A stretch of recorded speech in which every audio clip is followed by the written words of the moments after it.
Yo, hello everybody. Episode 19 with the infamous Joe Hubbard. And 19 means we can drink in Canada.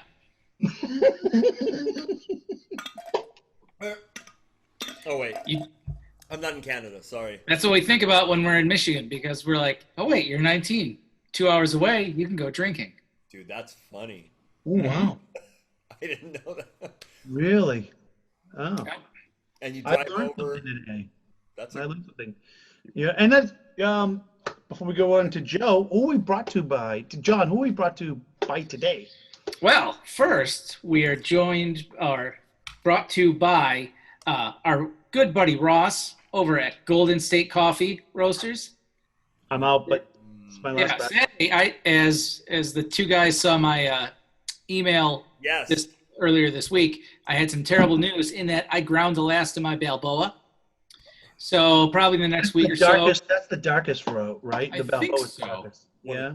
Yeah, it's good. I think so. I think I'm pretty set where I'm liking what ones I'm going to order next time. So I'll be hitting that up next week, and I will be using our code BigBottom15, which you can use either in online at goldenstate.coffee, or as Steve said, you can do it at their place in beautiful downtown Placentia. Yes, beautiful. It's a great place. Big Bottom 1-5. Big Bottom 1-5. Yes. All right. And who else are we brought by? Brought to by? Wait. Huh? Brought to you by, because Yeah, I know. we're professional and we all went to school for this, right? Yeah. Totally. Totally. Can't you tell? Our other sponsor. Yes, A Designs. A Designs. As Ready. I always do. Ventura, ready. Ventura, the ready. Yeah. Staples in all of the staples everywhere. Yeah, that ready is the shit. Pete Montesi, A Designs, audio.com. Best tube DI, my favorite tube DI on the planet. Yeah. Peter, thank you. And Killer Mike Prees, you have the Pacifica, I've got the Ventura. It's just I'm setting up this incredible. room for that too, yeah. Yeah. So check them out. Montesi, he's one of the best ever. Yeah. Great engine. Yeah. And then who do we have today? Tony. Joe Hubbard, the infamous Joe Hubbard. Man, this probably is our longest episode yet. You're studying that. I'm studying the chord tone mastery. Oh, there's my notes. Joe Hubbard has been around for a long time, has played with, some of the biggest greats. He's an educator's educator. Right. Really. And the people he's educated as well is just jaw-dropping. Yeah. Yeah. And one of the nicest guys. Super cool. Yeah. He was Pino's teacher. Right. So rad. Woo! You know what I mean? Yeah. And I just, he's so passionate about it, and the way I could have listened to him talk more, man. It was. Oh yeah. So sat cross-legged down in a semicircle with him right there, just telling stories. Yeah. That's won the audience in a good way. This is yeah. the longest episode as of yet. Yep. This is a long one, but the stories are killer. It's worth it, and it's one of those that I don't think it felt even like. No, I could have kept on going. Press the button and let Joe go because Yeah. he does a really fucking great job. Well, the Yeah. thing is just his story too of how he's been around for so long, and he kept reinventing himself, which we always talk about that kind of stuff. Right. Especially nowadays, and so commendable, and he's just resiliency and doing hard shit, and you got to do it, and you got to grow. And then there's the big thing that I won't mention, but if you listen to the whole episode, you're in your ever question about your playing and whether what you're doing career-wise, just listen to what Joe has to say and the move he made and the move he did to come back. Yeah. And I won't say anymore, just listen to that. It's killer. It's awesome. Yep. All right, guys. So, and then bigbottompodcast.com. We got Patreon. I'll put all the Big Bottom on Facebook. Please give us a like on Facebook. Yeah, give us a like. And, just enjoy it. We had a blast. So and tell us what you like and tell us what you don't like. If you guys want to see something, like we're open. Like we're Yeah. just having fun. And if there's something you want to see different or like or No, Mhm. we're gonna guest or something, we're basically gonna do whatever the fuck we want to, but your opinion, Yeah, put in a a request. little bit. we'll listen. We'll listen. We might not do it. Steve, you'll Oh, listen. Steve. You'll listen, Steve. I'll listen. I might not do it, but I'm gonna listen. That's There's our always Steve. John, Yeah. John, there's always that one. There's Right. always that one. Right. But the nice thing, so we're going to be doing some episodes where we actually take some requests on subjects. Oh, yeah. Gig bags, recording equipment. So we're going to start doing some of those bonus episodes, which is pretty cool. Which we'll have fun just talking shit and talking smack. So, all right, Big Bottom Podcast, Joe Hubbard, Joe Hubbard. 19. Somebody else start signing off. Somebody else sign off. This is Oh, John listen, Moody. That's John Moody. This is Tony Pastel. Steve Arajo, Big Bottom Podcast. Enjoy, and we'll see you next time. Peace. Bye. What's up, guys? Tony, you do the honors, my friend. Well, we have the wonderful legend of Joe Hubbard joining us today. He's in my bottom left, but who knows where he's going to be when we render this. Yes. A wealth of information and knowledge in the bass community. And boy, he's got stories, man. We chatted a little bit this morning, and I said, "Wow, we got to hold up." You gotta save some of those stories. Way too good. Way too good.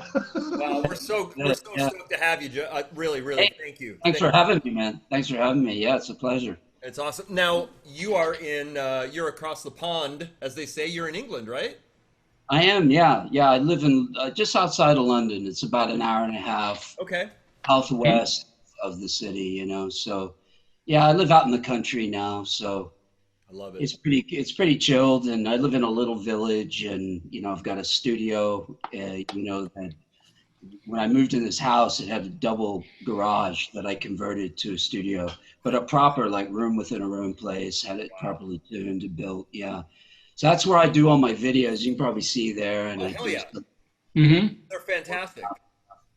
You're doing such a great. You always have and still are, and I love it, man. It's Thanks, man. such a great job with educating, and that's so important. That really is. Yeah, I think so. Yeah, I kind of, when I started playing, was when I was 18, and I moved I'd kind of played a little bit before, but not really, and we were living in Fort Leavenworth, Kansas, and my dad, I was an Army brat, so my dad wanted me to go to college. That was kind of a prerequisite. It was like, where are you going to college? And I was like, a friend of mine was going to Berkeley. So I said, well, what about the Berkeley College of Music? And I didn't know what a C major scale was. And it just, serendipity kind of was just in this whole mix, because that was the first year, it was 1975. It was the first year that Berkeley decided that they were going to do a thing with no auditions, and also that you could major on the electric bass. I believe that was the first year that you could do that. Wow. Because I think Jeff Berlin, I think he didn't go there long, but he was there the year before I was there. Okay. And or maybe a couple of years before I was there, 73 or 74. But he, I think, was majoring on violin there. And then he just played bass, Really? because he could play good violin, Mm-hmm. I believe that was it. And 75 was the first year, but it was, it was by luck for me because I couldn't play. And I showed up there. I remember having to they had the proficiency tests, when you went in, and, Rich Appleman was there, and Man. I think Neil Steubenhaus was teaching.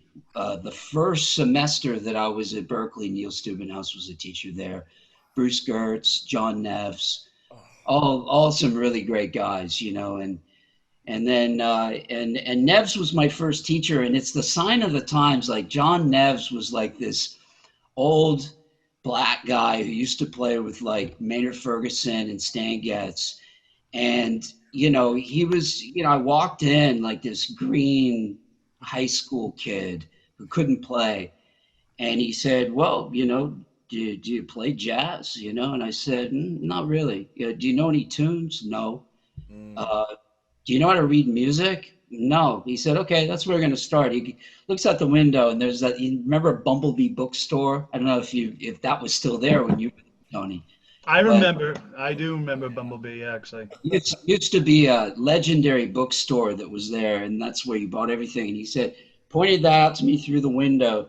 He said, go and get Buddy Rich's Modern Time in 4/4, which is just a rhythm book. You know, we all knew it.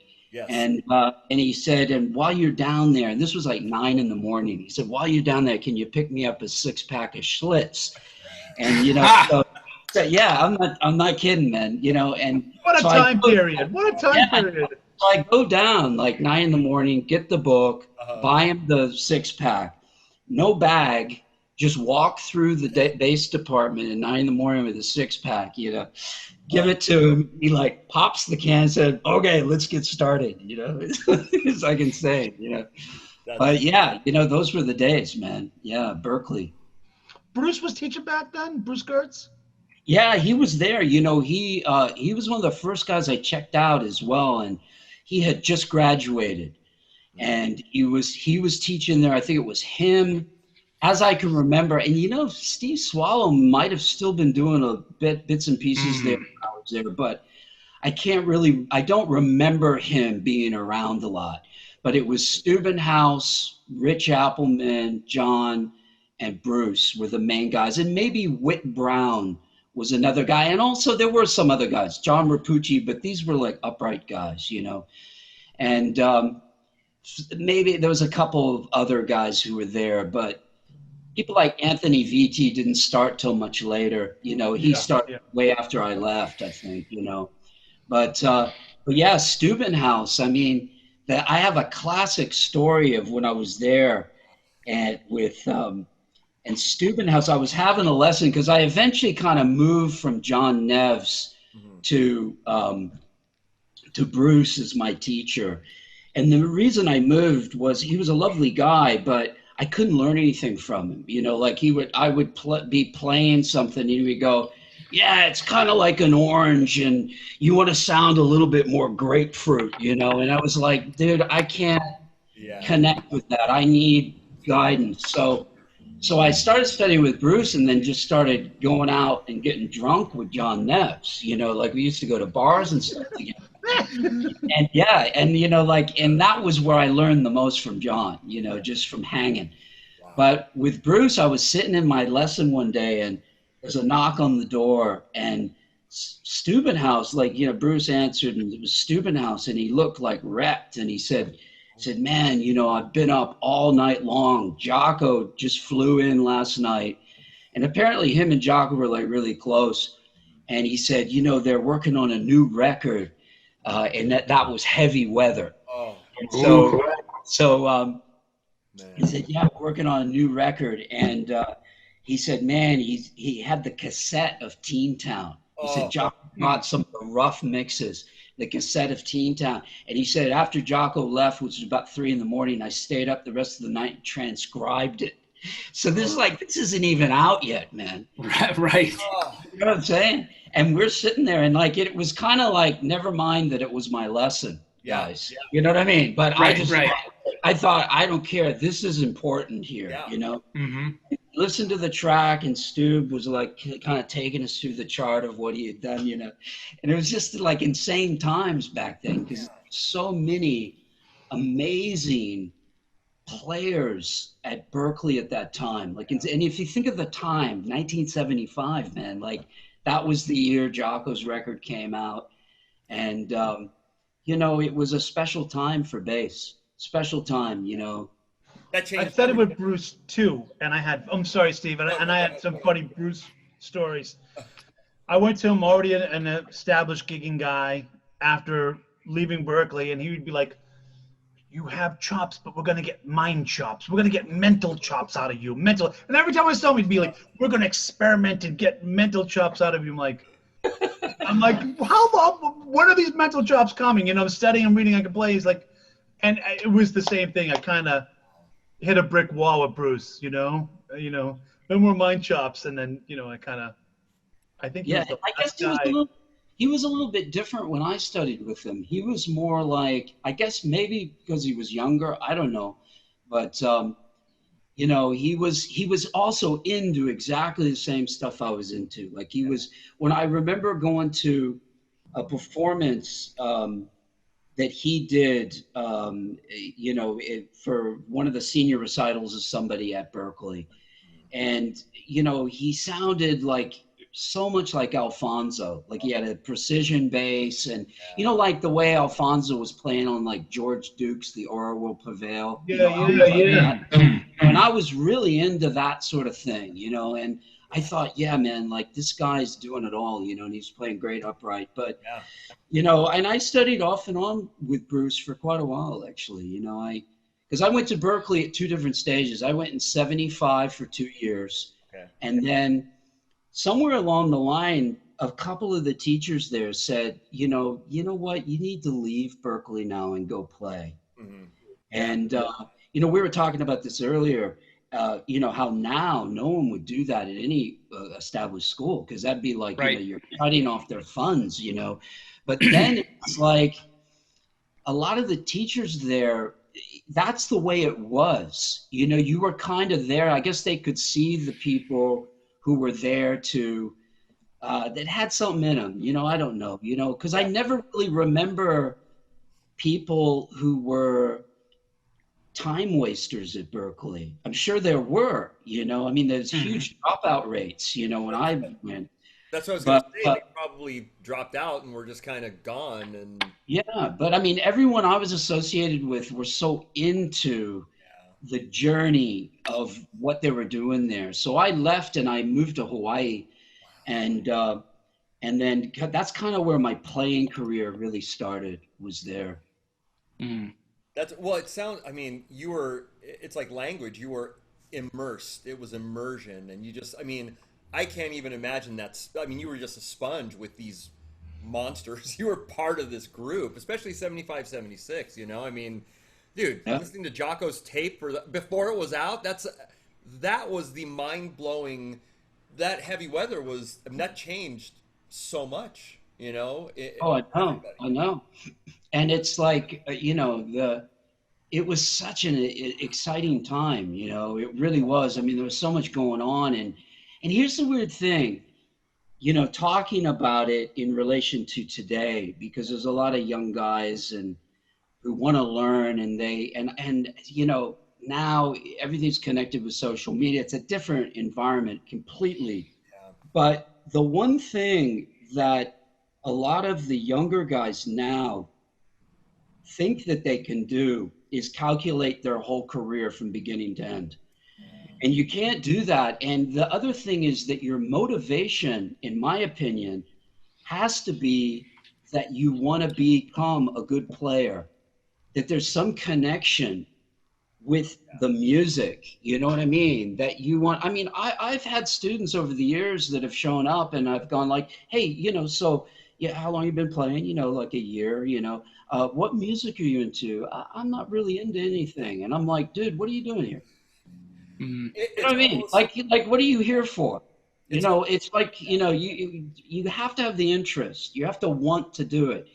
And back in those days, everyone wanted to. I mean, I remember my first year at Berkeley. Of course, I lived in the dorm. You know, you had to, you know. And I met some girl who was a bassoon player, and she kind of like, she had been there a few years, and she was like, yeah, you know, I'll introduce, she's one of those friendly people. I'll introduce you to this guy and this guy. And she came in my room one night. She said, look, we're going to someone's room. I want to introduce you to this guy, you know. You'll appreciate this. And so knock on the door, and it's Kenwood Denard. Oh, Okay. Jeez. Kenwood was a senior. My first year, 75, he was a senior, you know, and he was like the most likely to succeed guy. He had just got the gig. He was still in Berkeley, and he had just got the gig with Pat Martino. Remember that album? What was it? Joyous Lake. okay. Do you remember that Martino album? If you haven't heard that, you got to go back. Because Yeah, that was the bass player was kind of a functional guy, but it had Kenwood Denard and Pat and Delmar Brown on keyboard. Yeah. Wow. You know, great band. and it was all fusion stuff, and it was like Pat kind of doing a fusion thing. But and I remember I saw the last time I was at NAMM, I saw Kenwood, and I stopped him and I said, "Man, I know you don't remember me, but I got to tell you about my first year at Berkeley when I used to go to your room and hang with all the other guys and used to kind of put on records and tell us what we needed to listen to, and you know, and he thought, yeah, wow, that's really cool, you know, that that's you know, that was useful and helpful. But he was a great guy, and I mean, on my floor alone, that first year, there was Kenwood and Tommy Campbell. Mm-hmm. Remember the drummer, Tommy Campbell, who played with John McLaughlin? He was on Belo Horizonte, and he was played with Sonny Rollins for years, but, you know, he's an incredible jazz drummer. And Kevin Eubanks, do you remember him? He was the guitar. Yeah. Yes. Yeah, so Kevin and Tommy were roommates. Wow. I think they had kind of grown up together. They kind of knew each other when they went to Berkeley. And Kevin used to walk around in the white John McLaughlin shirt, you know, the Indian shirt. He wanted to be John McLaughlin, you know, so he was trying to live that vicariously through, you know, the white shirt, you know, and the Indian sandals. And, you know, so it was so cool. Like, I even remember being in a Mahavishnu kind of band for a while with Tommy Campbell, you know, and, you know, playing all those original tunes. And it's like so many of these guys, you know, we mentioned like Jimmy Earle was there. Hero. Steve Vai, although I didn't know him at Berkeley, but Stu Ham, I knew, you know, when he was there. And, you know, a lot of other guys like Jeff Watts, you know, Jeff Tane Watts, who played with Winton's band, he was there. Gene Jackson, who's another great jazz drummer, was there. Curtis Williams, the keyboard player from Kool and the Gang, who's still playing with them, I think. He was there. There were so many guys, man. It was just like a kind of really electric vibe that so many people were into being great players. And Joe, then, did you end up doing the thing with Banakis? You end up studying with Banakis at all? Yeah. I studied with him for a long time through his correspondence course. It was when I moved, when I went back to Berkeley in 1979 and did 79 to 80 and then left. And then moved to LA for a while. And then I ended up getting a tour that was in Denmark. And then I ended up in England, you know, just hanging out, you know. And in those days, you know, it was a easier thing to do, you know. It was like pre 9/11, and there was, you know, it was a lot easier to just move somewhere and then stay there, you know. And so it was when I was in England for a good few years. I think I started with Banakis in 1986. And so I moved to England in about 81, I think. And I saw he had Jeff Berlin had done a video for Starlix, and he had a little ad at the end of that said, you know, Charlie's doing correspondence lessons. And I had wanted to study with Charlie when I went back to Berkeley for the second time, because Mike Stern was a guy who was really on the Boston scene at that time. And no one knew who he was outside of Boston, but everyone knew this guy is going to be a star. And of course, like, you know, he ended up, you know, joining Billy Cobham's band and then Miles very quickly out of that whole thing. But he studied with Charlie, you know, so it was like, yeah, I gotta get, but like, you know, I inquired about it when I was there, and it was like, yeah, there's like a 3-year waiting list, you know. I was like, man, I don't even know what I'm doing tomorrow, you know. So it was just, I just blew that off. But when I started with Banakis in 86, it was like I was already an established, like, first call guy over here. Sure. And, you know, it was really a wake-up call, you know, for me, because I wanted to really try to take my playing to the next level. And I thought, I need someone like him. And he was like, yeah, man, I dig what you're doing, but, you know, a lot of the stuff you're playing is really predictable. So let's just start here. And he just started me on this, like, matrix of chromaticism that kind of is the basis of the way I play now. You know, back then it was like, you know, it was so hard to get into it because I was so conditioned by scales. Sure, sure. You know, even with Berkeley, because, you know, Berkeley was for the learning how to play, it was a scale place. They were big on chord scales, you know, and in difference to today, because there's still a lot of guys that, I mean, how many videos have we seen like, hey, let's take another look at, guess what, the major scale. Whoa, can't you just do one other scale? You know what I mean? Like, can't we just try like melodic minor today? You know, but no, let me do that major scale again.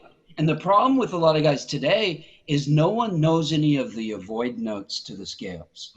So it's like, you know, that's important because when you play a line, when you resolve your line, it needs to be to a chord tone or a chord tension. And if it isn't, it's not going to sound good. Like, you know, we all know this, whether you know the theory or not. If you've played at all and you're playing over a C major 7 chord and you decide to start just playing some kind of a rhythmic, you know, vamp on an F natural, it's going to suck. And it will not work.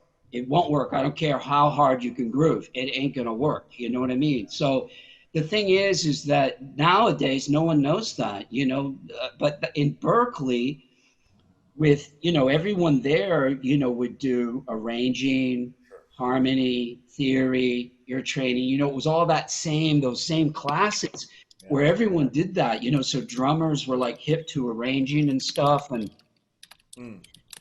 you know, in the first year, you learned all the chord scales and all the avoid notes.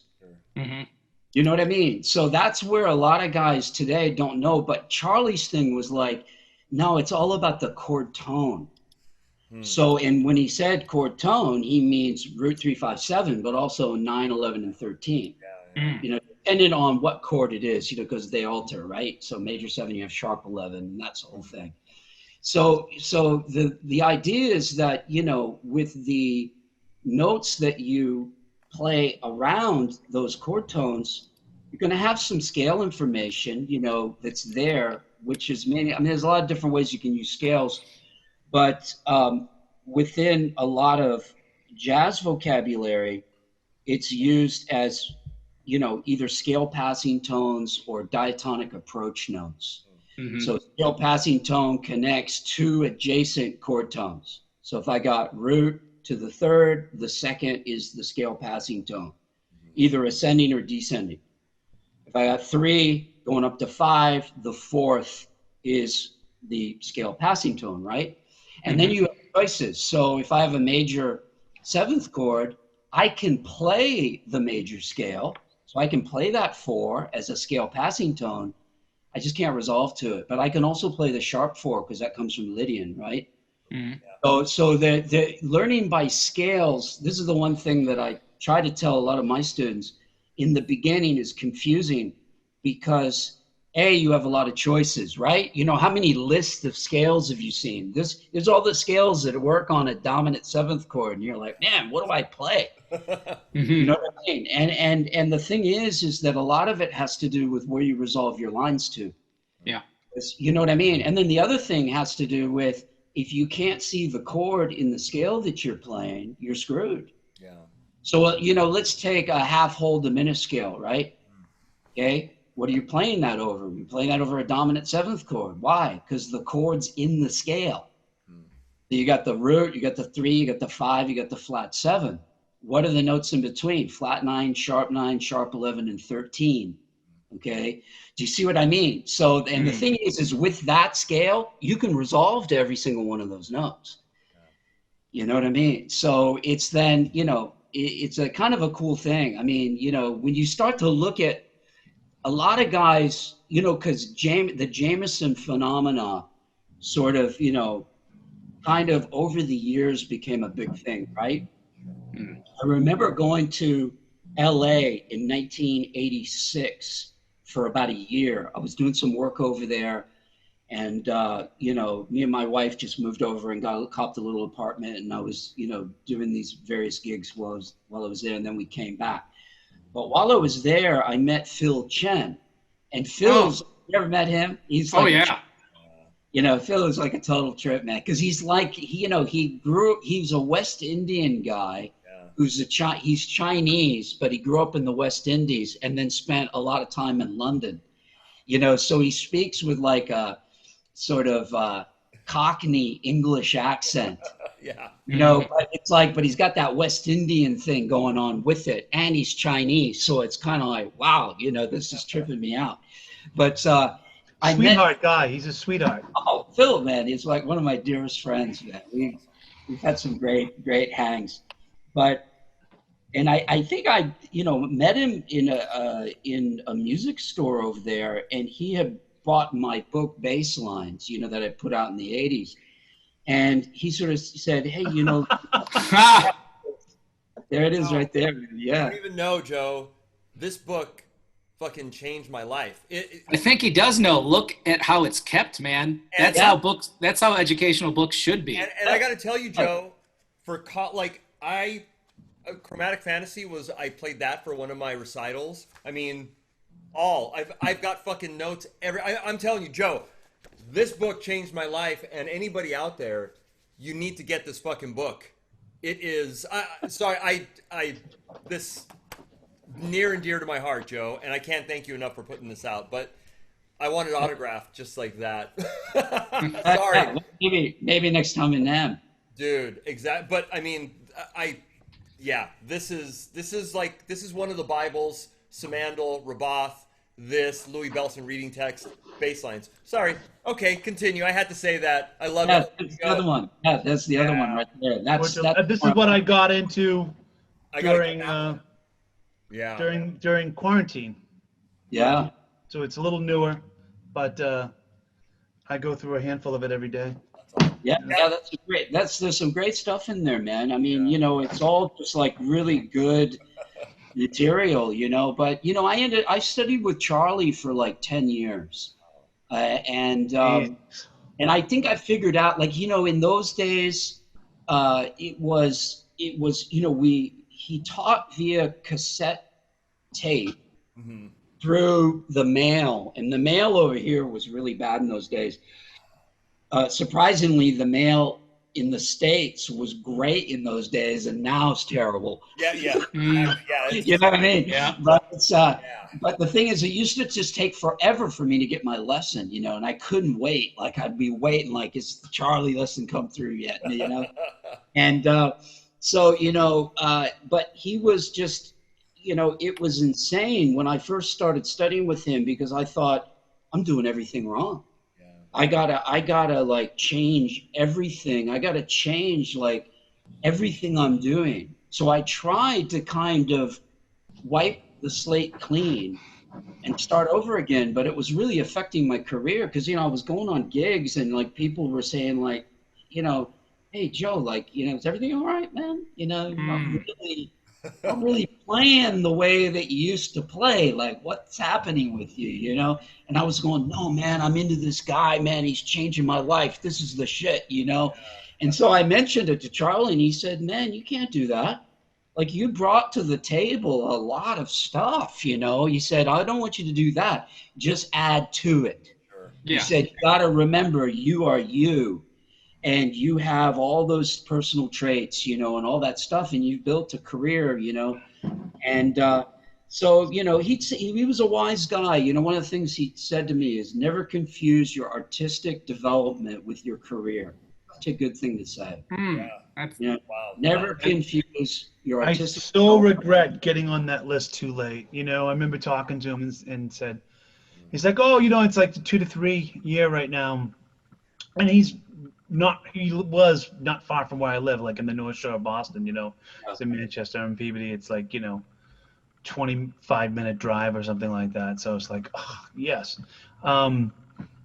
But he died during that time. And I said to him, I go, man, I should have done this 10 years prior. And he's like, everybody says that. Everybody says that. You know what I mean? He's like, everybody says they should have been here 10 years earlier. And then Yeah. He was like, man, he was the guy, and just a beautiful guy as well. It was weird because in the year 2000, and this had kind of started a few years before, the year 2000. I was starting to think about getting out of music. I was like, man, it was a weird point in the scene here because a lot of the things were going into the house music thing, and there was less and less gigs for electric bass players, and a lot of bass players were starting to double on keyboard bass, and it was like, and I just thought, like, man, and that, that I was having to take, because the studio stuff was really diminishing, and I was having to take a lot of shitty gigs. And I remember like going on a gig where I got in the car and drove, 4 hours to the gig. Had to wear a cowboy hat while I was doing the gig. Ended up drinking too much on the gig. Drove home, and I didn't get home till like 4 a.m. And I thought, like, you know what? I didn't sign up for this. I love music too much to continue, and I got out of music for 10 years and kind of went down a whole different career path. And then what had happened was, at the end of 2009, I was just looking on Google, and I don't know what came over me. I said, I gotta Google Charlie Banakis. And I literally was out of music. I'd sold all my gear. I hadn't played a bass in 10 years. I hadn't touched an instrument. And I wasn't listening either. I wasn't into it. I just thought, yeah, I'm just totally removed from anything to do with that part of my life. And I wanted to move on, And so I thought, yeah, let me just Google Charlie. And he had died 3 days before. Oh. And I remember, like, I had a good job. I had kind of gotten into the security industry, and I'm kind of quite a trained martial artist. So I was running a martial arts business at the same time as I was doing like government level security contractor stuff. I was traveling to South Africa and to Belgium. I was doing all sorts of things, working as a bodyguard. I've done a bunch of celebrity bodyguarding stuff as well. And so I had a good job, and I came home one night and I said to my wife, I said, Charlie Banakis died 3 days ago. I'm going to start playing bass again. She was like, no, you're not. What are you talking about? Like, you're making money now. Like, what are you talking about? Like, how are you going to do that? Like, you don't have a bass. You haven't touched a bass in 10 years. How are you going to do that? And I said, I don't know, but I'm going to do it. Yeah.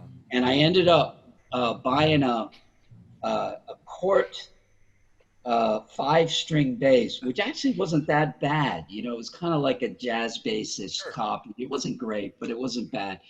And I got that, and I started like practicing because I was working a lot. I was working like 60 hours plus a week, with my job. Jeez. So I was getting up at 4 a.m. every day and practicing for 4 hours. And I've just taught myself my own system again, because I had all my stuff, all my stuff was in storage, all my stuff and Charlie's stuff. Because a lot of my stuff, see, Charlie, the way he taught, he would give you like a sheet that you'd come through the thing, or the sheet of music paper with one line with, some things written and stuff. And then he'd tell you what to do with it, which there were so many permutations that you just wanted to kill yourself. You know what I mean? Every time you did the lesson, it was like, I would go, man, I can't wait to get the second lesson. And I get that second lesson, I go, damn, it's a lot of stuff to do, and then I couldn't wait to finish a subject. Because he would teach like a subject, and it could last from anywhere to 10 lessons to 35 lessons. And when you finished a subject, I thought, wow, what are you going to give me next? Like, I can't wait. And then I get it and I go, oh, fuck me. You know, like, this is killing Those me. exercises where he would do, I heard he would do all the piano, 8 fingers on the piano. He'd be like, all right, I'm going to teach you how to identify these. You know? Some of the stuff that he came up with was just insane. And the funny thing is, like, I still, like, when I got back into playing, I practiced for like a year every day for 4 hours. And it was at that stage that I thought, you know what, I'm going to put a website together and I'm going to try to get some people interested in studying with me via Skype. Yeah. And I got a couple of students, and then I sent a good friend of mine, drummer called Pete Riley. He used to play with Guthrie Govan and a bunch of people. When he was a kid, he wanted to play with my band. And his drum teacher was a good friend of mine. So, you know, I got him involved in my band for a while and ran him through the ringer, you know, and really put him through his paces.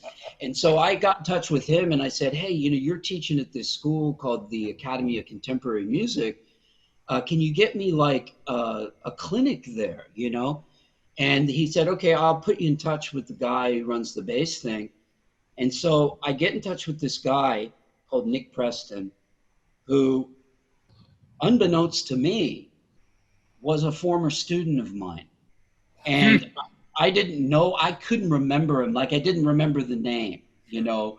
It was one of those scenarios, you know, and it had been a while since I had seen him.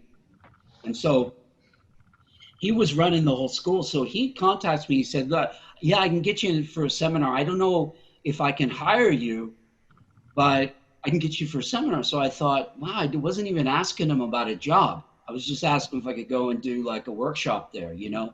So he gets me in and he does it. Then he says, hey, I wouldn't mind getting you in again. And then he sent me an email and he said, look, I'm moving up to become the director of education here, and I need someone to come in and run this bass department. And he said, and I need you to rewrite the whole curriculum. So you really need, and it was kind of a rock school, but when he was there, he was trying to change that because Nick is a very accomplished guy. He ended up graduating from the Royal College of Music and playing with a bunch of people. And so it was just luck, you know, it was just like that. I tell a lot of my students, like, if your energy is to accomplish something and through your own personal practice, through that energy that it takes to sit down every day and be consistent, you get things. It's kind of, I don't want to be corny and sound like it's the law of attraction, you know, that sort of thing. But it is kind of like that. You become kind of magnetic, you know, in attracting opportunities to yourself. And that's always happened to me. And that's exactly what happened. And, you know, look, man, I mean, I was at the time over 50. I has been to many people because I had been off the scene for 10 years and I hadn't touched a bass in 10 years. Wow. So I really wasn't, even though I had practiced that first year every day, I still was way behind the curve from what I used to be. So I got that job and I had it for 4 years, and I used that job to get my playing back together. And through that period, and I still am doing this, I'm studying with Gary Dial, who is the guy who took over the Charlie teaching, you know, so he was groomed by Charlie to take over his teaching. So it's all like official, you know. He teaches the advanced people for the Banakis family, you know, and his daughter Barbara will teach the sort of beginners to intermediate students because she's an amazing pianist. That's amazing. And so you know, I had reached out to her after Charlie had died and said, you know, I want to start studying again.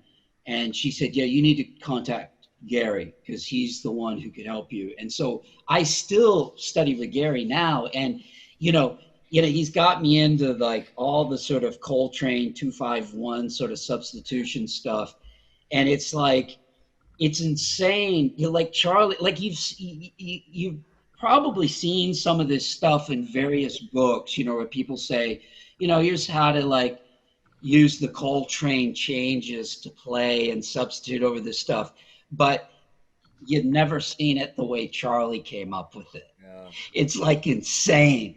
It's just like, you know, like it's talk about like down the rabbit hole. Sure. You Yeah. know, and I never seen this stuff, and I've seen like a lot of stuff, you know, from different educators, but I never seen this because Charlie kept a lot of stuff. You know, you had to sign stuff, you know, with him, you know, that you wouldn't rip him off, you know. And then Gary told me that Charlie always taught everything out of order Oh. because he didn't want his students to like find out the system. Oh. You know? Didn't want his students to find his system out. You know, he didn't want them to, you know, and it's kind of weird, you know. But you see, the way I am with things, I found the systematic way that Charlie was delivering stuff, even though he was giving it to me out of sync. You know, just through years and years of like putting it together and trying different stuff, Yeah. I kind of figured it out. But I said to Gary, and it's funny because, you know, when you know these Coltrane things, they sound great, but they sound better to me with like playing it over a 1-chord vamp. You know, like, you know, if you're playing like over like a minor 7 chord and you use a bunch of this stuff or a dominant 7 chord, it sounds a lot like Patitucci like back in the early days, you know, like it's playing, you know, a lot of that sort of Brecker stuff, you know. And then but Gary sort of said to me, he goes, yeah, you know, when you do the lesson, I want you to put it over a 2-5-1. So play the 2-5-1 on the piano and then play those lines over it. And I said, you know, some of this stuff's kind of ugly, you know. It's like, you know what I mean? It's kind of ugly, you know. I mean, I get it and I kind of dig it, you know, but there's, and then Gary said, yeah, he goes, there was this piano student of Charlie's that said, Charlie, man, like, the stuff you're teaching me is going to get me fired from gigs. He goes like, man, you got me playing all this out stuff. And like, how can I go on a gig and play this? And Charlie looked at him and he said, hey man, when was the last time you heard me do a gig?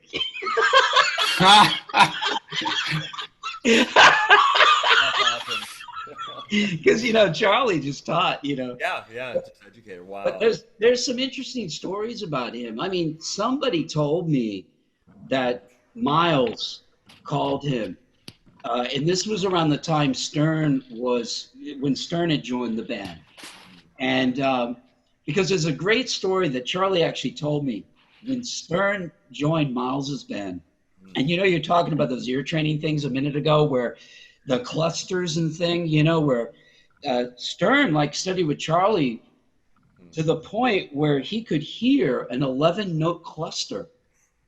You know, because Charlie had this system where you go 1 note, he had 2 notes, 3 notes, but it wasn't like, you know, yeah, 2 notes is just intervals and then 3 notes is now triads. No, it was like every permutation, every combination, and he would just drill this to people, you know, to the nth degree. Wayne Krantz told me that he had gone through it up to 4 notes, and he said it nearly like killed him. But Stern did. He was brutal. He was brutal. Yeah. He would do the 8 fingers, bang. All right, now I'm going to teach you how to identify these. You know. Yeah, and so Stern could do that shit. Wow. And so he's rehearsing with Miles, with, you know, the We Want Miles band, you know, Marcus and stuff, and they used to rehearse at Miles's Brownstone. And then at the end of the rehearsal, Miles would cook for the band and then they'd hang out, you know, and Marcus was at the piano and he was playing some voicings and stuff. And he said, hey, Mike, he goes, I heard you studied with Banakis and you can do all this ear training stuff. Can you hear this? And so Stern just names like every note down, you know. And he goes, yeah, well, how about this? And they get into this little battle, you know, and Stern's just killing it, you know, through the thing. Miles is just flipping burgers and stuff. And, you know, he's just not taking any of this in. So the next day when they come in for the rehearsal, Miles walks in with a folder with charts, you know, and he starts handing out the charts to Bill Evans and Marcus and Al Foster. And he just walks right past Mike, you know. Mike says, hey, Miles, like, you know, give me the chart. He said, hey, listen, man, if you can really do that shit you did yesterday, you ain't never getting another chart from me. And Banaka said, that serves him right for being a wise guy in front of Miles Davis. You know what I mean? It's like, be careful with the skills you have. yeah, great story. It's a great story, but I mean, that's like, Stern, man, has got some skills. Stern has got some insane skills. Yeah. And and he was like he was a total Banaka's disciple, man. Yeah. Wow. Total, all those like long Stern lines, Yeah. Banaka's had a whole system where he gave you these long lines, and he wrote them, and there was just tons of them, man. There was so many of these lines that you had to learn, and he had it like where, he would do the rhythm, and it was just like way beyond 64th notes. It was just like loads of like, beams on the top of the thing, to where it was like, yeah, I mean, you got to play this fast. Wow. So he had, his mantra was like top speed in all keys, Wow. And in a way, I even say to all my guys, because a lot of guys go, when you say that, like, look, you got to build your chops, you have to have some facility on your bass. And a lot of guys go, whoa, I don't want to be like a Hadrian Farod or anything. I just want to play grooves. Okay, well, let's check out some James Jamerson stuff then. And let's listen to some of those grooves. Yeah. Where he's like killing those 16th notes at like 115, you know what I mean? And it's just like nailing it, and it's busy, a lot of those lines are busy, a lot of that doesn't come across on those records as that because of the way it was recorded, and also you had the P bass with the flat wounds, and so there wasn't much definition. But if you really listened to what he was doing, it was just like insane. And of course, he was a trained jazz player, and so I always tell people, like, this isn't about playing like Hadrian, and by the way, if that's your goal, like, make sure you block out in your diary, like, the next 15 years, about 12 hours a day. You know what I mean? Mm-hmm. It's like, let's get that straight. Because, I mean, that's like one of the best, well, at least pound for pound, one of the most technically proficient guys in the world. You know what I mean? You're not going to get there overnight. But just playing grooves and knowing what you're doing. You see, the history of that, of people saying that, is kind of like, hey man, I'm just a feel guy. Like, I feel it from here. Like, I don't actually, subtitles, I don't know anything about music.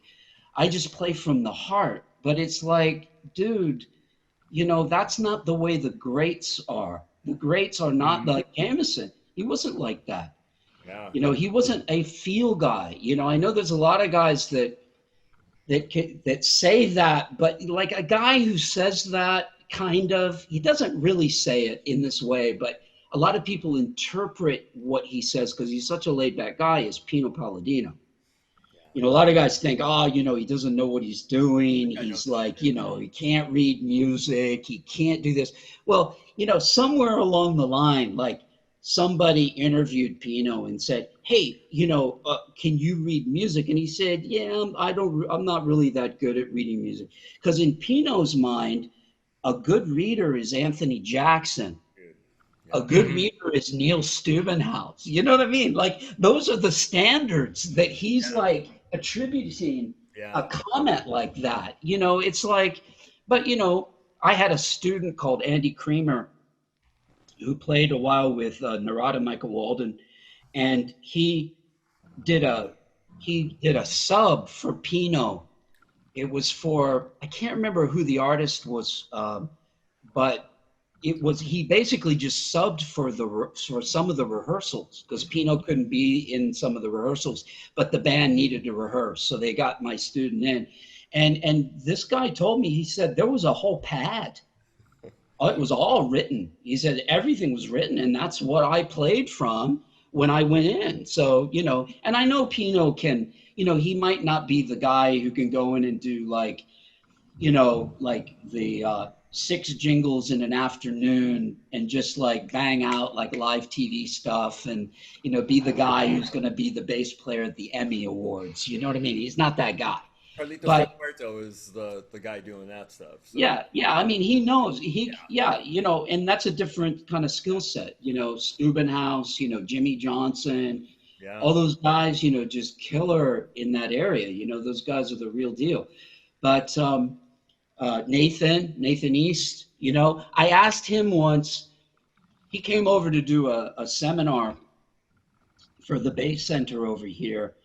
And, I've been involved with the Bass Center off and on for years. And so we all went out to dinner afterwards, and I said to Nathan, like, in LA, and especially at LA back then, like in the 80s and the 90s, in the 70s as well, the skill for a working guy in LA, everyone was like insanely good.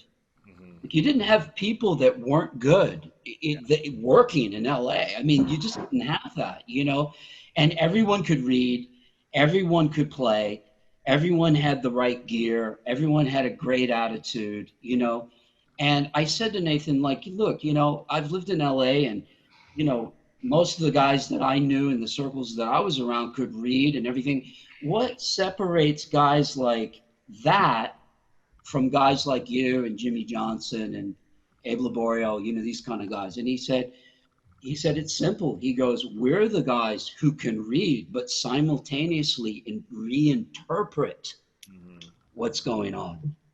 So that's another level, right? Yeah. That's a whole nother level of it, where you're reinterpreting on the fly what's going on, almost like second guessing. And sometimes those things are talked about, sometimes they aren't, but you got to have that particular skill, to do that. And I thought that was kind of an interesting comment from Nathan, and he's great with all I don't know if you know him and have hung with him, but he's like a magician, like a proper, like, magic circle guy. Like, he was like indoctrinated into the magic circle at some point. And he used to use that to get work, and everyone loved him because it's like, don't you just love watching magic tricks? You know what I mean? When you see a magician, it's just like, wow, man, how did you do that? So we're sitting there and I said to him, hey, man, I heard that, you do magic and stuff. And he goes, yeah, I do. And he said, I said, well, can you do a little something for us? And he said, sure. He goes, you got any change in your pocket? And I said, yeah. So I had a couple of coins, 3 or 4 coins, and I gave him the coins, and he took a wine glass, and it was like a stem wine glass, right? And he turns it over upside down on the table, and he holds the stem, and the bottom of the glass is here. And this is on the table. I'm this close, man. Here, he takes the change and he goes, 1, 2, 3, and it's in the glass. Like, no shit. And I'm like, no way, man. You got to do that again. Got to do that again. Like, right now, you got to do that again. He said, okay. So he does it again. 1, 2, 3, and it's in the glass, We're blown away, man. And we're like right on top of him as well, And I said, listen, man, just do it for me one more time. And he said, no, man. He goes, you do it to you 3 times, it becomes a lesson. He goes, once, twice, that's still the trick. You start seeing from the 3rd time, you're just gonna staying true to the art by doing that. You stay true to the art. But yeah, so it's like, but he was totally equipped. He had stuff he was pulling out of his sleeve and everything, It was insane. It was insane. But yeah, you can sort of think like George Harrison thinking, yeah, in that last record project we had, who did we have in on bass? Yeah. But who's the guy who did all the magic tricks? Let's get him in again. He's fun. I always say there should be one thing that makes you identifiable, Yeah. One thing, like what is it that is your thing? And some people don't like the term branding, like, I heard Rogan say, someone said to Rogan one time, they said, oh, I love your brand. And he's like, ooh, that's gross. I don't want to know about that. But in effect, whether you like it or not, you have a degree of branding to you, to your persona. So make it stick out so you get known for that, really, whatever it might be, run with it. run with it. Yeah, absolutely. Yeah. I mean, these days as well, because it's all about marketing now. I mean, you have to be able to market yourself. To me, it's part of the whole package now.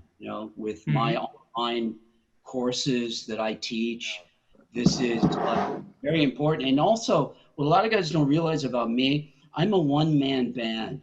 Like I do everything. Like I have a tech guy that does a few things that I know I can't do, and he's always there to the rescue for me, when I get stuck. But I do a lot of the stuff for my own websites and the designs and all my marketing, is done by me. I never outsource to anyone to do that. It's all, It's the way to do it, man. just trial and error and finding your niche and finding your thing. And I did study, I studied marketing for a while with a guy called Dan Kennedy. He was an old school copywriter.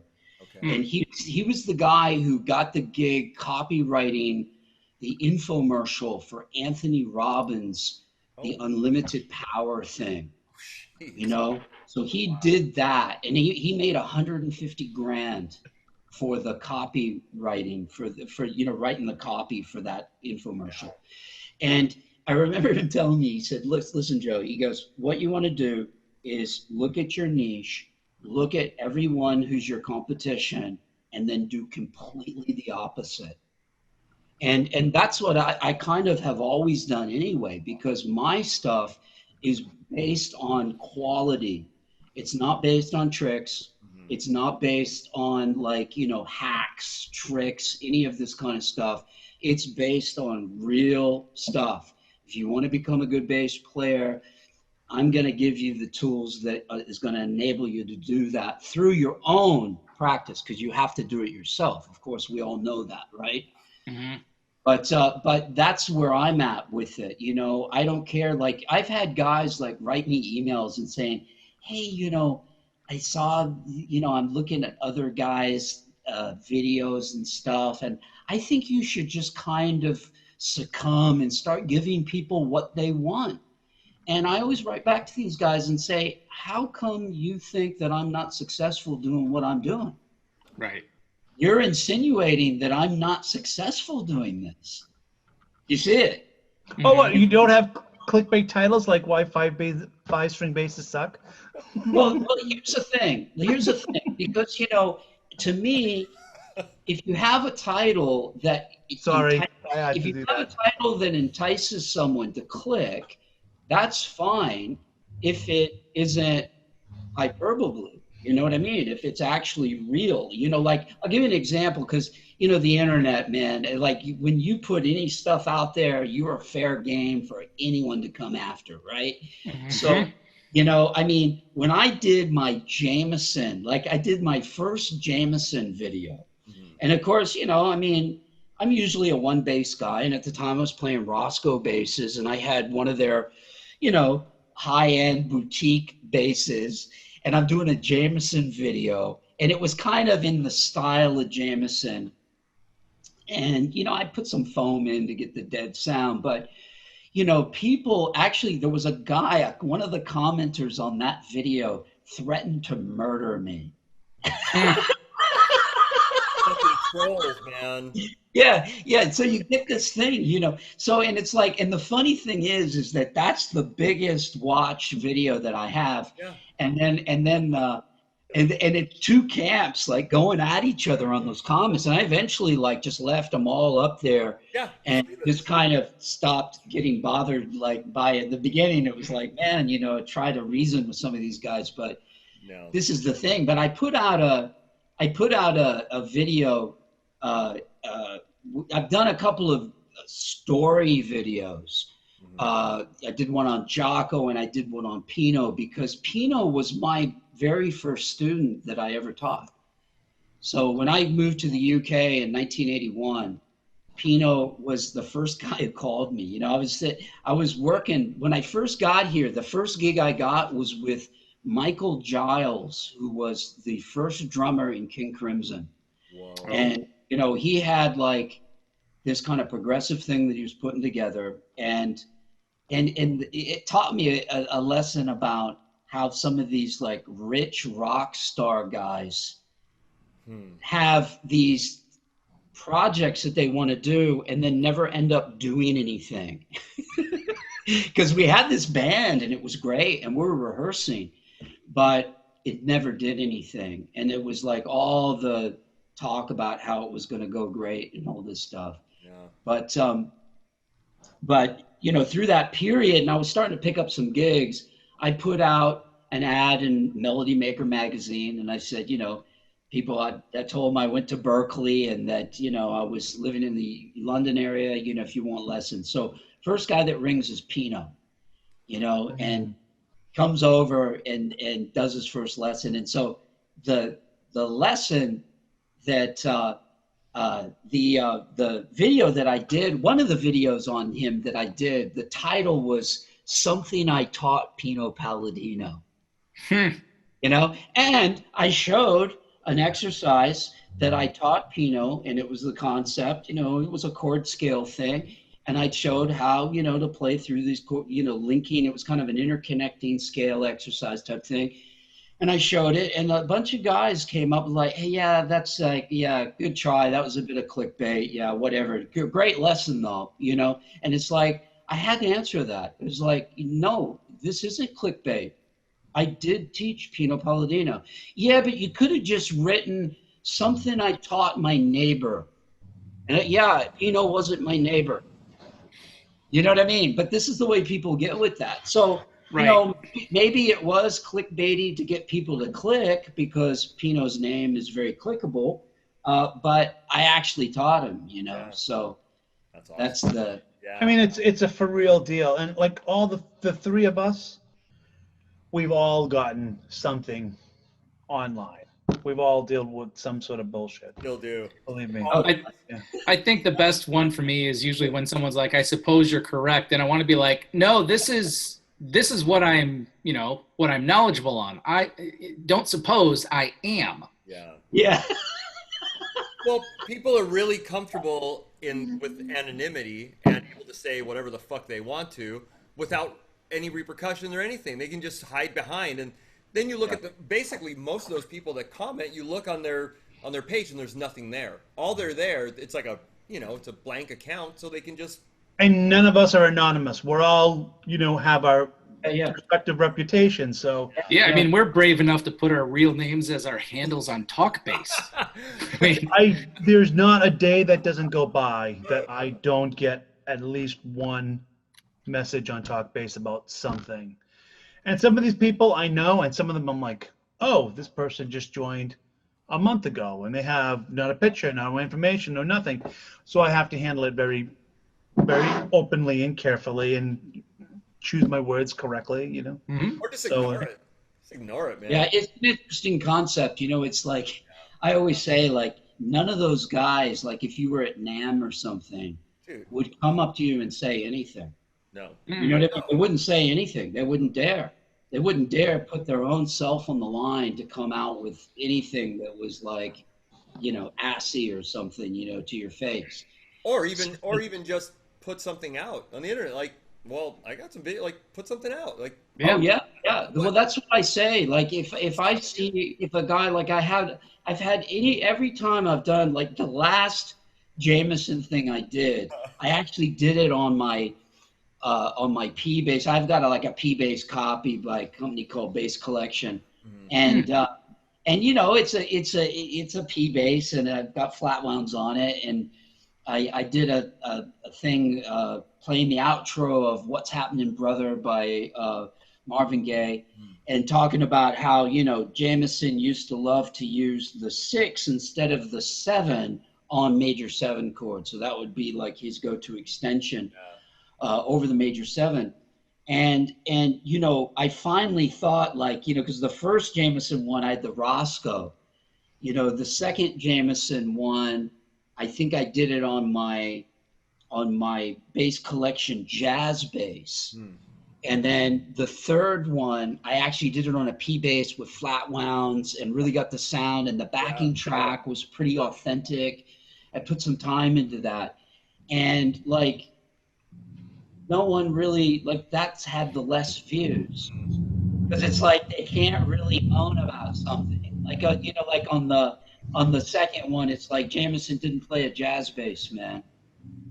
You know, be like that, you know, that sort of stuff. You know, But you so, watched it, jackass. Right. but You. I've had a lot of guys who have kind of said, like, you know, you're like, I did a thing where I was talking about, you know, how Jameson, his use of chromaticism, and I had one guy on Facebook that was arguing with me and said, no, you're wrong.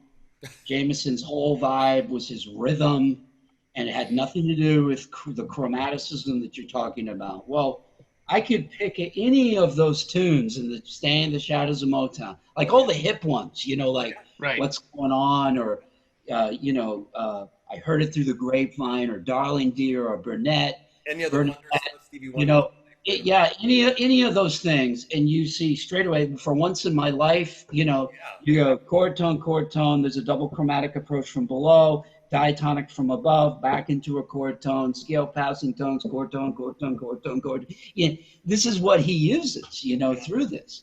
And so the guy said flat out I was wrong, you know, and he said, look, we should have a playoff video, you playing Jameson and me playing Jameson. And I said, no, man, I'm not going to do that. My stuff's well documented all over the internet. Several Jameson things, a bunch of R&B stuff, bunch of funk things, bunch of jazz things.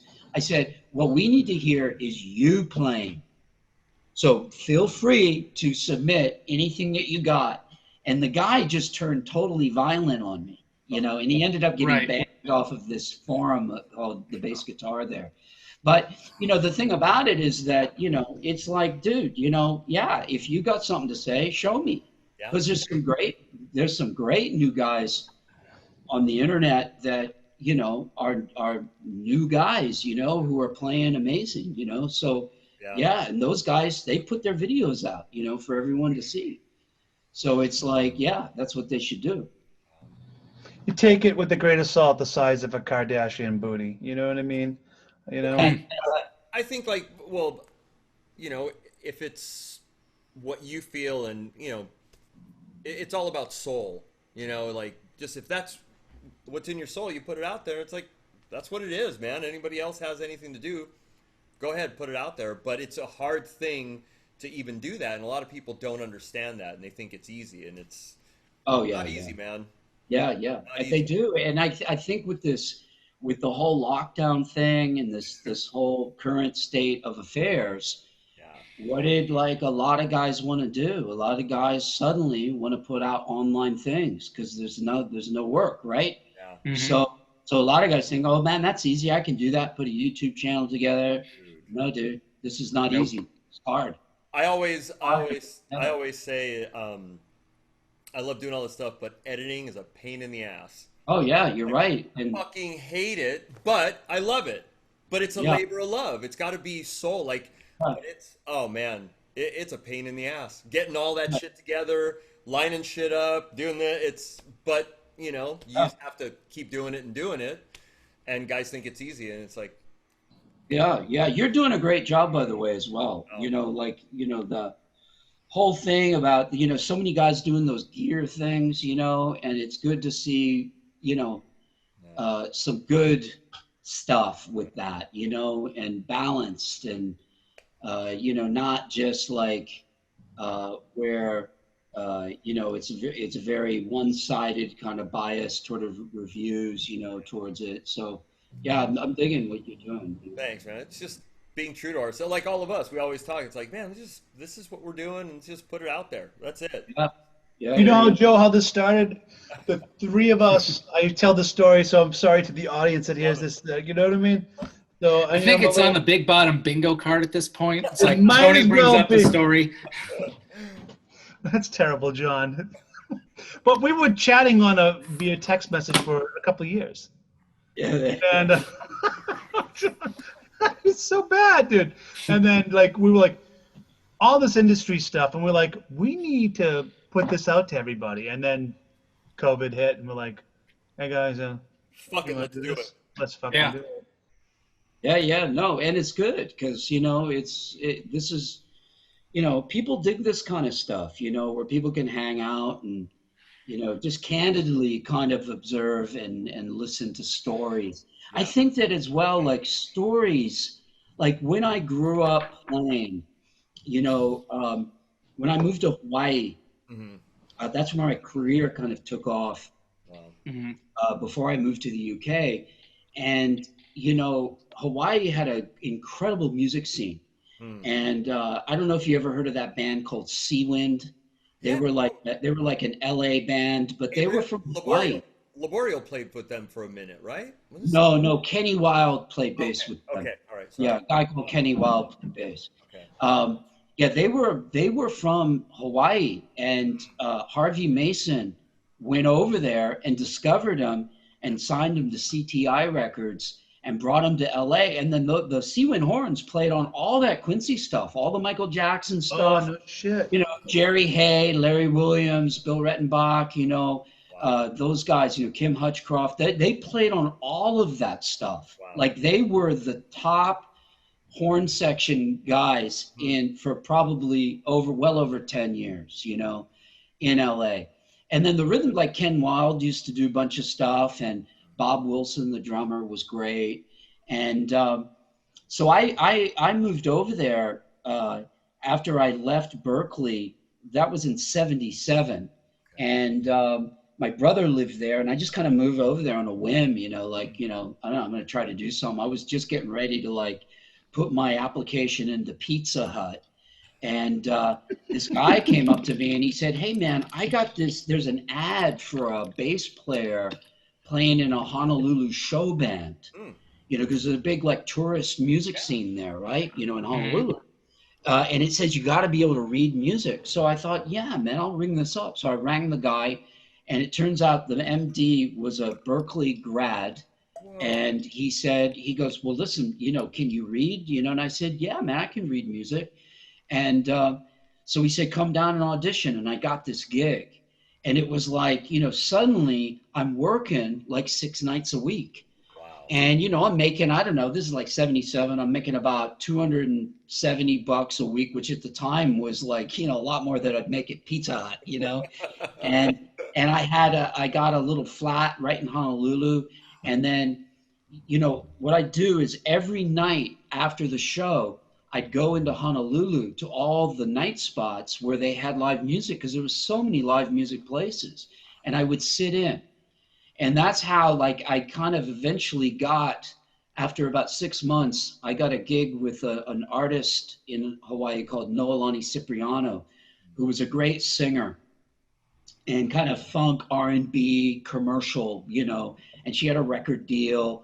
And I went to sit in with this band called Music Magic, and on the same night that I was there, one of the bass players in Honolulu who was really hot and established at the time was this guy Ben Ritfield, who's played with Santana for the last 30 years. Ben, have you heard of him, Ben Ritfield? Oh yeah. Yeah. So just through Santana, yeah. Yeah, so Ben was also the last bass player that Miles had before Miles passed away. Wow. He played with that Miles Electric Band when Foley played the lead bass. Yeah, I remember that. Oh, yeah. And because Ben, he moved from Honolulu, I think after I left Honolulu, he moved and went to San Francisco and played with Sheila E. And then he got that gig with Miles. And then after that, he was with Santana. But he saw me play at this club, and he introduced himself to me, and he said, "Hey, listen, man, I'm doing this gig with this singer Noelani, but I can't do this gig anymore. I think you'd be perfect for this."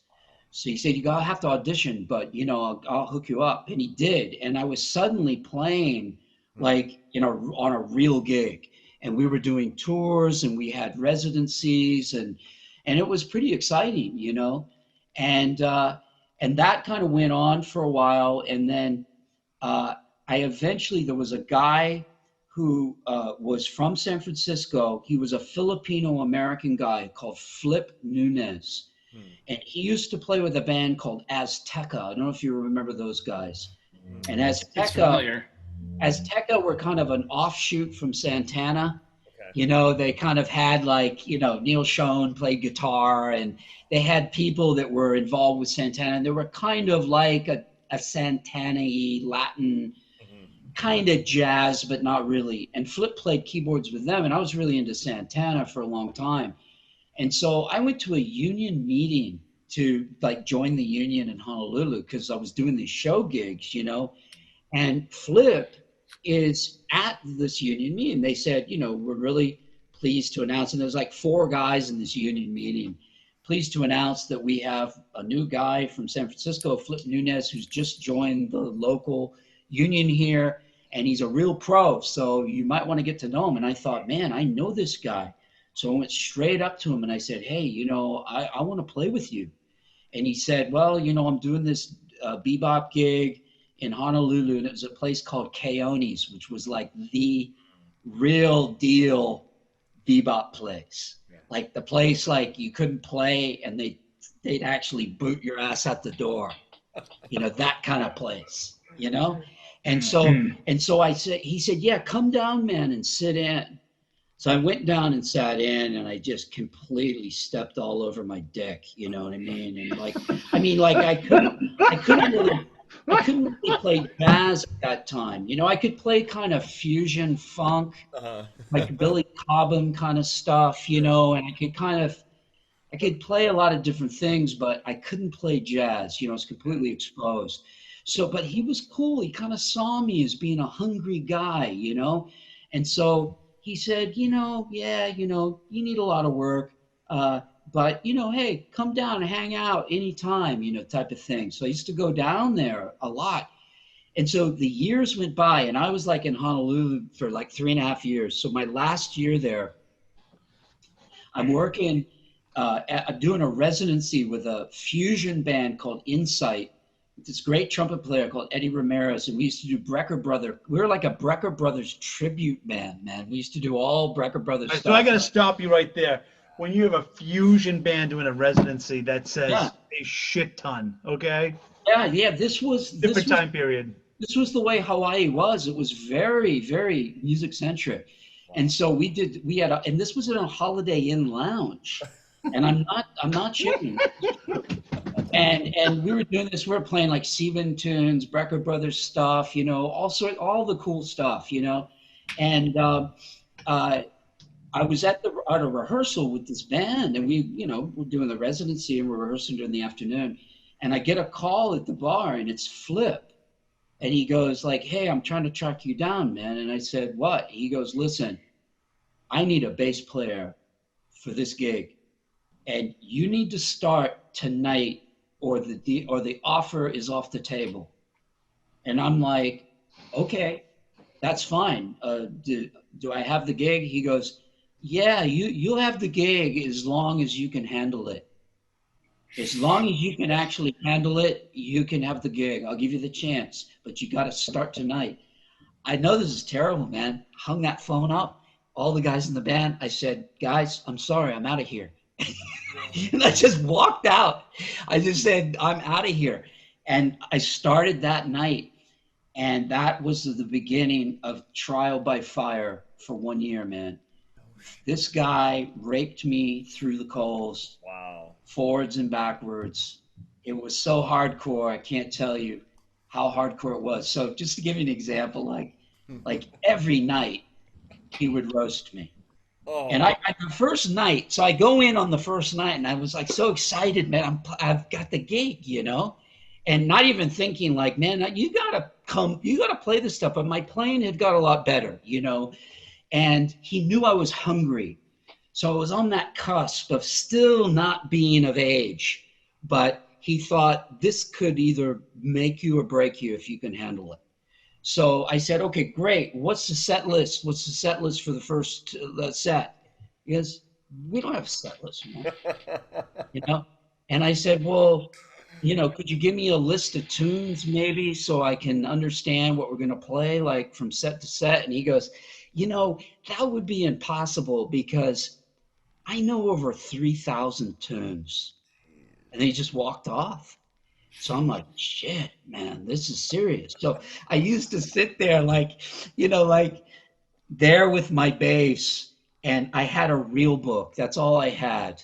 And the original real book, loads of those standards were in the wrong key. Like like Autumn Leaves was like in G major, right? Mhm. And then everyone played it in B flat. So I even remember the time when they didn't even call it. I just knew it was Autumn Leaves, and I quickly go I to have to the look this up now. I quickly go to the chart, and I'm starting to walk over it, and I'm walking. I'm playing it in G, and they're playing it in B flat, and I'm thinking, my God, something is seriously wrong. Oh, no. And I was like the guy, the kind of deer in the headlights, like, yeah, but it says on this chart, Those G bad, major. man. Oh, shit. Mm. And a lot of the changes are wrong in the real book, man. That Oh first yeah. real book was just Oh yeah. They're like, oh yeah, and then intros and stuff that they start playing an intro, to a tune, and you go like, where did that come from? Like, and they would just start playing, and the drummer used to, after a while, because the drummer was a great pianist, so he would sort of say like, yeah, this is the tune. Like the tune we just played is Stella by Starlight. Write it down yeah. and learn it in every key. So Yeah. when you come back, you'll understand what's going on. So I had been doing that gig about 3 months. This is 6 nights a week, 4 sets a night. Wow. I got a flat really near the club. I used to practice like 6 or 7 hours a day. Then I would go and do the gig, come home, repeat that. I did that for a whole year, man. My playing just went through the roof, man, in that time. But I felt every day that I sucked and that I was worthless, because these guys just showed me, man, you can't play, you can't hang, and until you can hang, you can't hang, so you just got it, but they kept me there. I kept thinking, this is my last night, man. They're not going to let me get away with this, but I lasted the whole year. And I remember I was there for 3 months, and I walk in, and Flipped, he used to sing as well. He was a really good singer, like a Sinatra kind of singer, but not a crooner, like when Sinatra sang swing, Okay. like Someone in Love and that sort of stuff, that era, and he said, hey, let's do Days of Wine and Roses, like a Groove Holmes kind of thing, medium swing. And so I had known that tune by then. So I said, okay, yeah, let's do that. And so we play it. And it's the first set, hardly anyone's in the audience, and we play it, and everything's just feeling right. It was one of those things. And it was one of the first experiences on that gig that I thought, wow, it's feeling good. And I kind of feel good about this, of what's going on. And I played a solo over it, a couple of choruses. And at the end of the tune, Flip turns around, and although he was a Filipino American, he had this look he kind of looked like Jack Nicholson. He had that Nicholson smile. So he turns around, he looks at me, and he said, yeah, baby, you got the groove, man. You got the groove. And I thought, listen, I just thought in my mind, I didn't say anything, but I thought, man, you can't do that to me, man. You've been roasting me every night. I can't handle this. I can't handle you flipping on me. You know what I mean?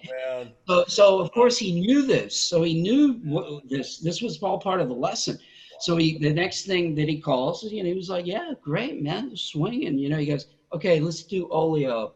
He starts. Yeah. And I knew how to play rhythm changes, but the tempo, man, the tempo was so up there, and I lasted because he played organ. He played a Farfisa organ. Whoa. That if I ever couldn't make it, he would just go like, lay out, man, lay out, and he'd then just play the walking bass on his organ. So I lasted about 3 or 4 choruses, and he was just like giving me the get off of this, get out of the way. You know what I mean? Lead, follow, or get out of the way, man. And it was like really intense. So I'm sitting there, after he had told me that I was great on the first tune, and on the second tune, this burning tempo where I couldn't make more than 4 choruses. And at the end of it, he turns around and looks at me with that same smile, and he said, once you think you've got it, you don't. I don't know if gigs like that exist anymore. They don't. No. I don't think that was part of an era, Yeah, yeah. Yeah, it was part of an era, and I was so grateful to him. And I was lucky because I went see at the end. At the end, the reason the gig ended was because he got sick and he couldn't live in a tropical environment anymore. Something to do with his respiratory system, and it was the tropics that was like really hammering him. So he moved back to San Francisco. And I remember on the last night of the gig was over then, like he was leaving. It was like the other guys were trying to hustle the gig. And I had already taken a gig with a trumpet player called Joe Burnett at another venue. And so Flip said, like, listen, what are you doing now?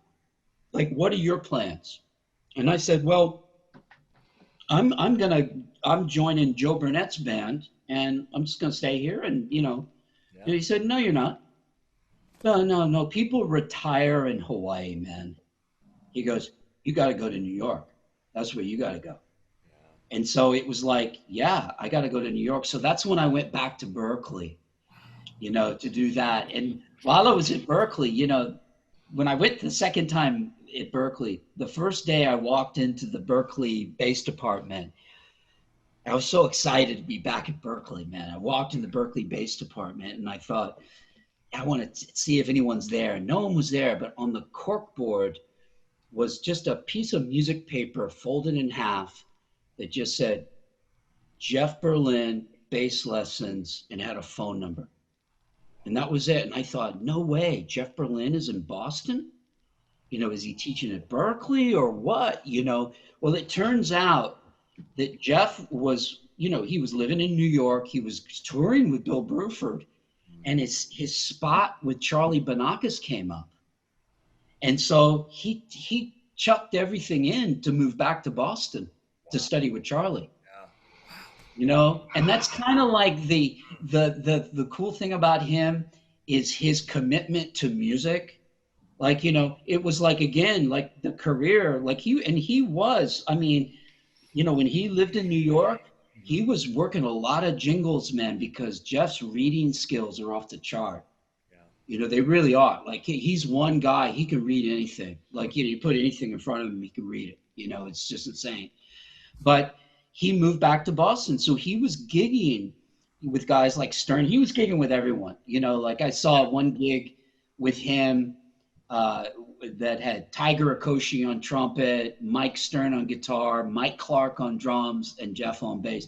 But I saw that like every week you would see some incantation of a group of guys like that, some deviation, where it was just great guys, Steve Smith would be there playing and Jeff would be and it was just, Mick Goodrick, all the heavies, and Jeff was working every single night.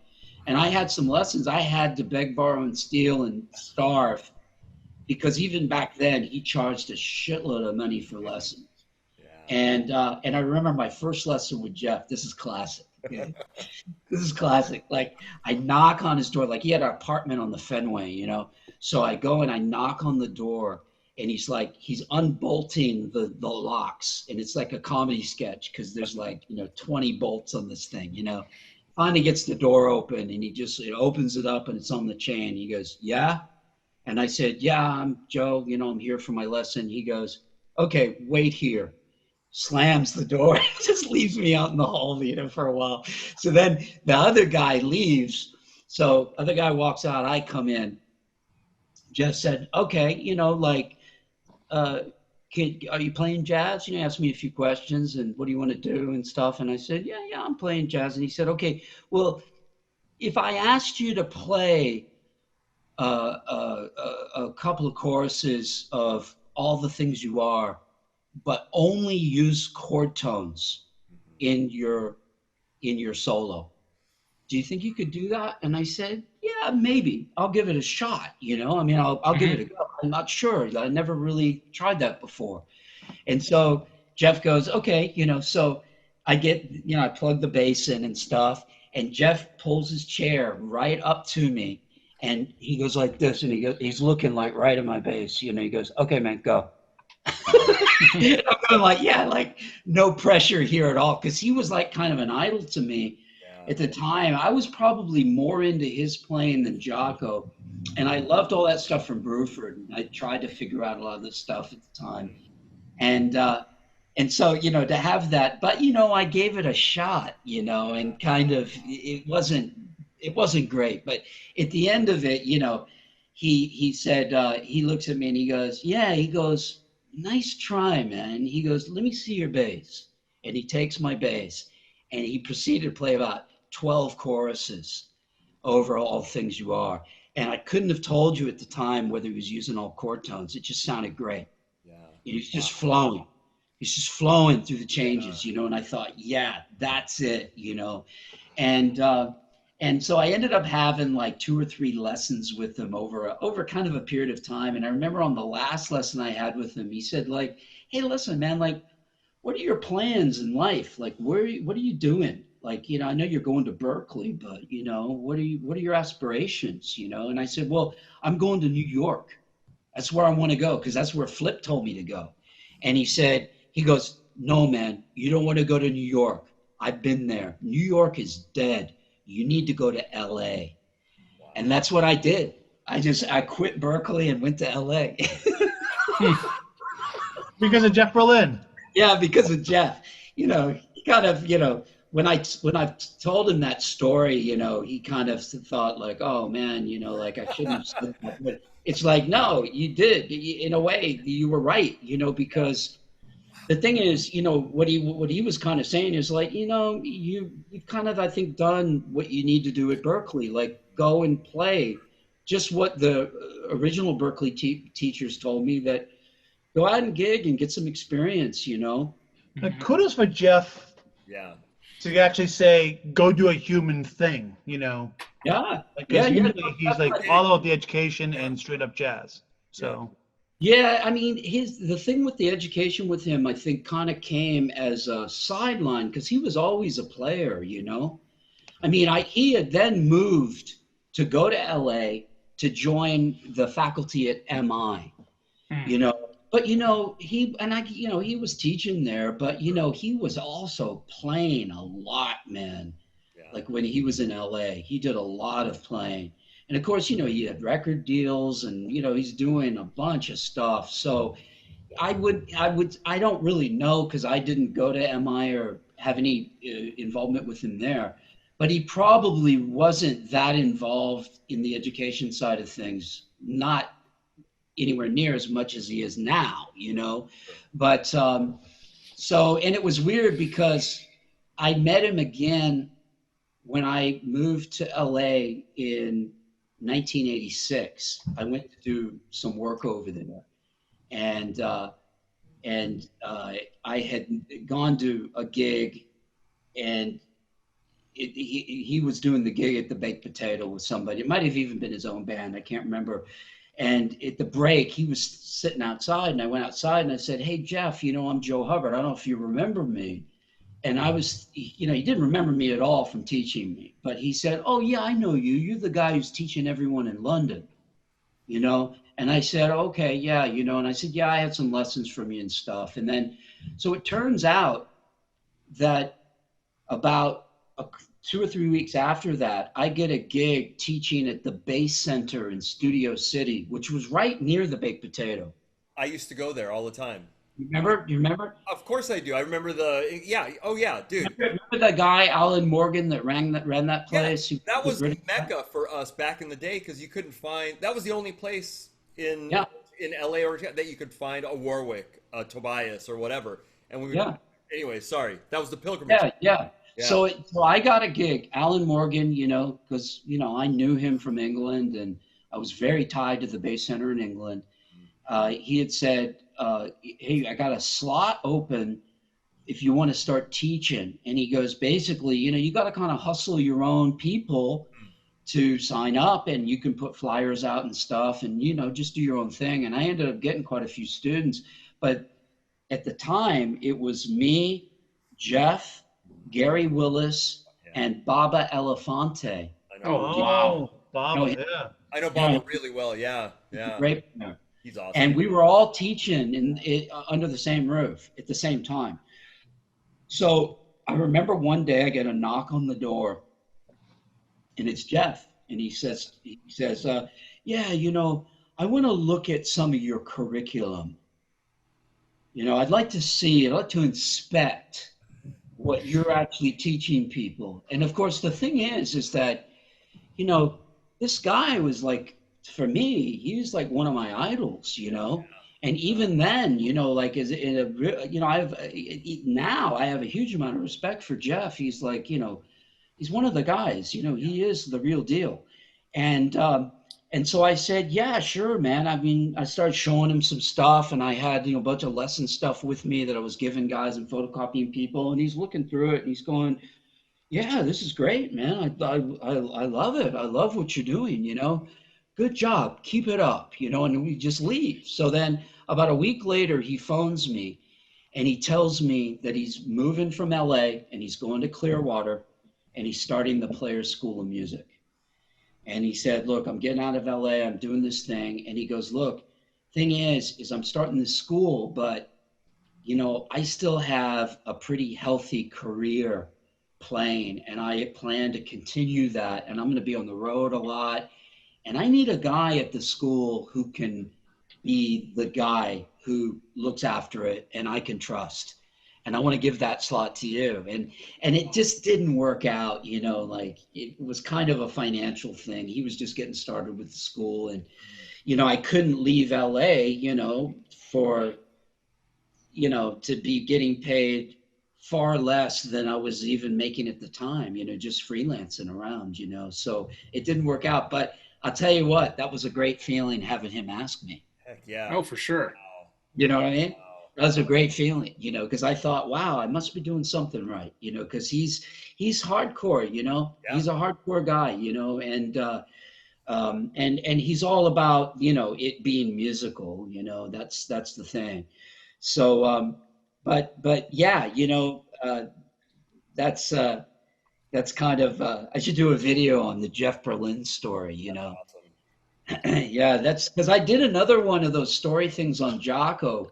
Because when I went to LA in 1977, when I first left Berkeley, I went to Hawaii via LA. So I go to LA first, and I stayed with a mate of mine there in Hollywood for a while, and then nothing was happening.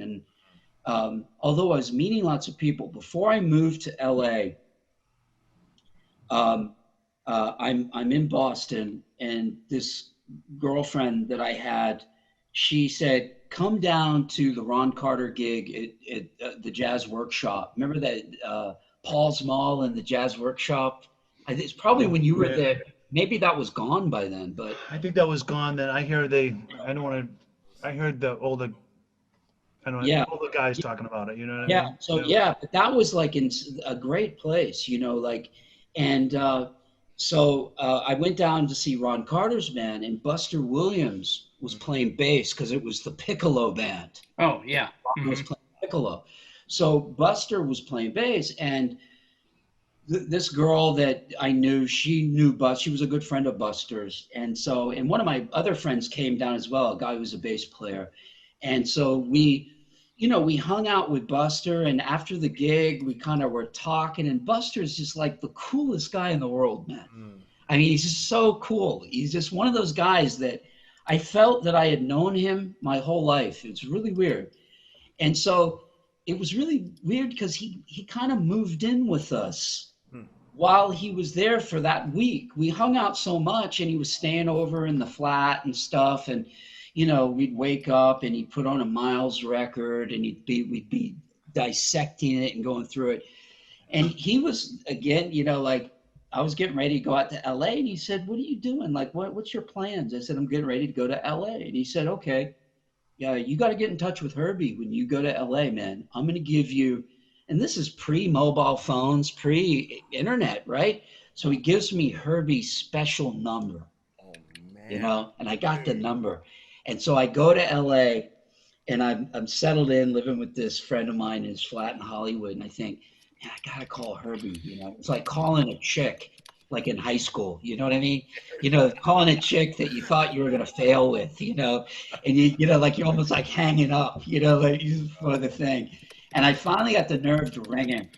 And it was like, you know, I the phone rings and he picks up and he goes, hello? And I said, it's that Herbie Hancock? And he goes, yeah. And I'm like, shit. I said, Buster gave me your number. And he said that, you look after me, and he goes, oh, okay. Yeah, Buster gave me your number. What are you doing tomorrow night, man? Nothing. He goes, well, where are you living? And I was living like right near Grauman's Theater in Hollywood, right up that little street, up towards Magic Castle, Yeah. And so Herbie picks me up in his car. I'm not shitting you. Couldn't make this shit up, man. Herbie picks me up in his car and drives me to his mansion in Beverly Hills. And, he's, invites me to dinner, and we're hanging out. And, he kind of gets me into going to a couple of his Buddhist meetings, so I got to chant with Herbie and do all this stuff and met a whole bunch of people, man. I met like John Lucien, Louis Johnson, Wayne Shorter, so many guys, Patrice Rushen, all through Herbie. And there was like another guy, Michel Colombier. Do you remember this guy? Do you remember that record? Joe, what year was this? This was 77. Wow. Yeah. Wow, dude. 77. So the thing was that, Herbie was like, he was one of these kind of mentors. I remember him playing me. Like one day he took me home from, he picked me up. We had done something. And he drops me off at my flat. And he goes, hey, listen, man, I want to get your feedback on something. He goes, you're a young guy and stuff. And he had been in the studio and he was just recording that thing with the vocoder. Because he's the first guy to use a vocoder. I don't know if you know that, but he was the very first guy to use it. And, that I Thought It Was You. Do you remember that thing? It was a very cool track, although at the time I wasn't digging on him singing, and it was kind of weird. And but he then played me, of course I said, yeah, man, this is great. It's Herbie, man. You're not going to say it sucks. You know what I mean? But now when I listen back on that track, especially, it's totally grooving, man. I mean, Freddie Washington is killing. But then it was kind of like the singing and stuff, and I wasn't really into it. But he plays me that track with Jocko and Tony Williams. 4 on 6 or something. I can't remember the name of the tune, but right. But it was on the album Sunlight, and it was like listening to it in his car, man. It was insane. So he introduces me. He kind of hooks me up with this guy, Michel Colombier, who is a French guy, and Michel had only just moved to LA, and he was doing some stuff with Herb Albert, and he was, working. He was picking up studio gigs as a writer, mainly because that's what he did. And he had, he put that great record together where Jocko, that tune Dreamland, where Jocko plays that fretless and Steve Gadd is on that record. It's killing, man. Like Jocko's killing. So I got to know Michel's son called Christian, and we were about the same age. So, I used to go to Michel's house and stuff. But Christian, we were connecting because of the age thing. So Christian calls me and said, hey, let's go to the beach today. My mom's come over from France because, his mom and dad were divorced, and he said, we can hang, and then we can go back to my dad's house later, So we go to the beach, we come back to Michel's house, and it's like a scene out of Boogie Nights, it's right off Sunset, like up from the Comedy Store. And we get there about 3 p.m, and as we're approaching this house, it's like we're hearing this music blaring out, and I'm going, man, this is killing, So I walk in and they're having a party, and they're listening to this great sort of funk groove that's going on, that's really loud. And I said to Michel, Michel, man, what is this music? It's great. And he said, it's Jaco Pastorius. And then he said, Joe, he goes, this is Jocko. And I looked at him and I thought, I almost wanted to say, you're not Jocko. Like, he just didn't look like, he had like hair down to his ass and like, he had like no shirt, he had cut off jeans, no shoes. Wow. He had like a snifter of brandy in one hand and a joint in the other. You know what I mean? And it's like, and then he goes like, hey man, what's happening? You know, he just like sticks his hand out, and I shake his hand, and I say something like, hey, my name's Joe, and I play bass too. And I just go, man, you couldn't just said that to the guy who changed the world about bass. You know what I'm saying? Like this, you know, but I couldn't think of what to say. You know, it's just like, wow, you know, it's Jocko. So I tried to, you know, make some small talk with him, and he was cool. You know, I asked him about his basses and stuff, and he's a cool guy, you know. And then I just started to kind of go, yeah, I just need to kind of watch what's going on here, you know. So we were listening to rough mixes of Mr. Gone, and the track we'd been listening to was River People. Oh, yeah. And so the next tune that comes on is Punk Jazz. Okay. So, and you know that solo on the top, and I'm telling you, man, see, this was 1977, and, you know, Jeff hadn't been discovered yet. Like, Jeff really didn't get on the international scene. He was around, but he wasn't really on the international scene until Bruford, and that was about late 78 into 79. You know, at the time, he was probably playing like that, but no one knew it, you know. So that stuff that he was doing on the top of Punk Jazz with Tony, playing the double time swing, was just insane. Like Stanley wasn't playing like that. Alfonso, nobody, no one. It was new, and everyone was lined up in front of his stereo system, just with jaws dropped to the floor. You know, and I look over at Jocko, like Jocko's about 2 or 3 people to the right of me, and I look over at him, and he's going, he's blowing on his fingers. And I thought, like, wow, like, you know what was so amazing about that is that nobody thought he was an asshole. He had so much charm. He had a real vibe about him that, like, you know, if Jeff Berlin did that, everyone would hate him for doing it. They'd think, you know, what an arrogant guy. Or if anyone, I did it, anybody. Did no one get away with that? Jocko could get away with that. He did that, and everyone knew, like, this is the thing, man. Like, you know, and I remember that, you know, when it goes in the slow section, so he sits down and starts playing those voicings on the piano. And he's playing the voicings, and he's saying to Michelle, he said, man, check out these voicings, man. He said, I was over at Herbie's place the other day. Herbie can't get anywhere near this shit, man. And he's playing this stuff. And he goes, Wilt fucking Chamberlain couldn't play these fucking voicings. You remember Wilt Chamberlain was the first guy to hold the basketball, right? He goes, Wilt Chamberlain couldn't even play these voicings, man. It was like, it was classic. It was just classic, man. I love that.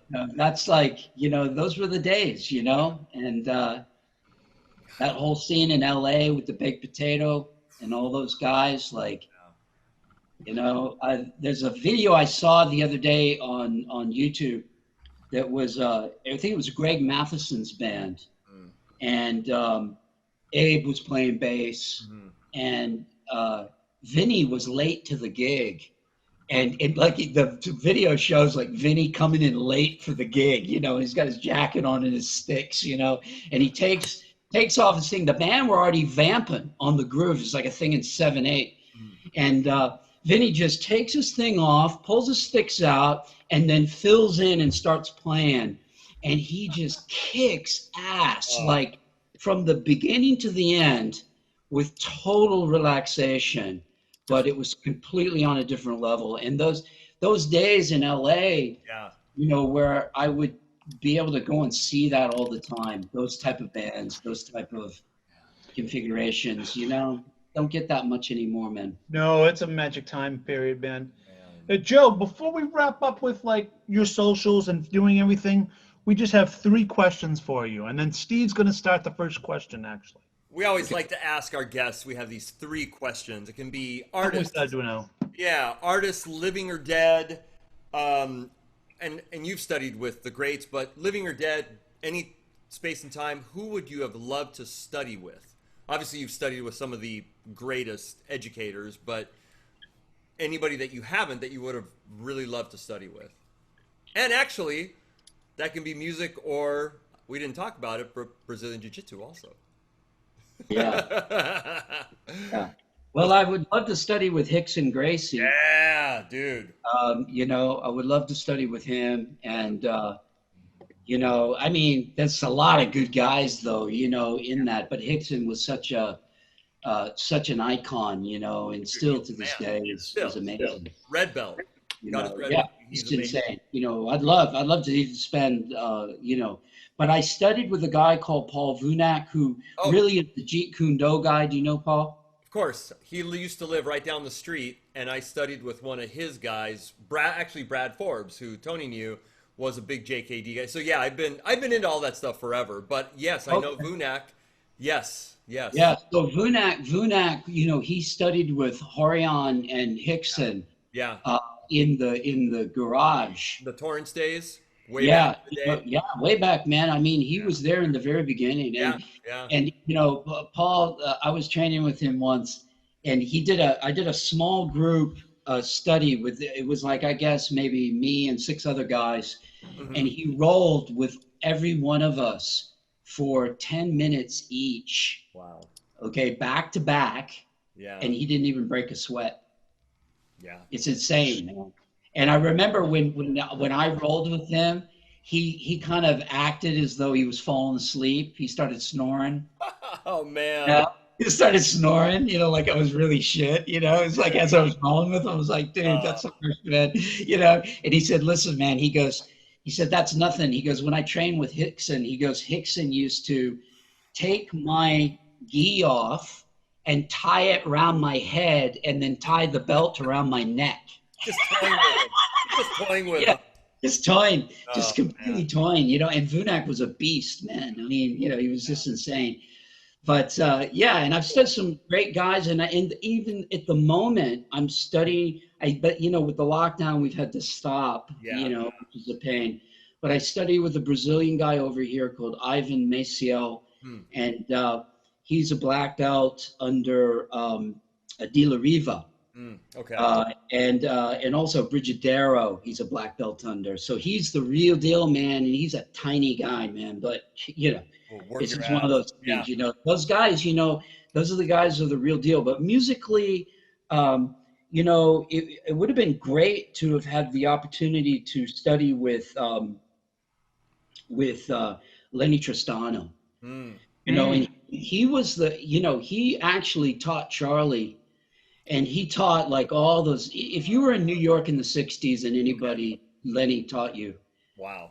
You know, and he was like hardcore. Like he taught like Lee Konitz and just a bunch of guys, you know. I mean, probably more that I could think of, you know. But Charlie studied with him for a while. Wow. And but just for the legacy of it, you know, to go back in time and see what he did. But I think really through the studying with Charlie, and you know, I've studied with a lot of people.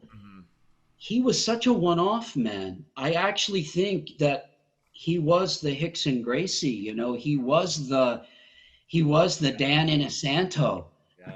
That's another guy I've trained with, you know, Dan. Yeah.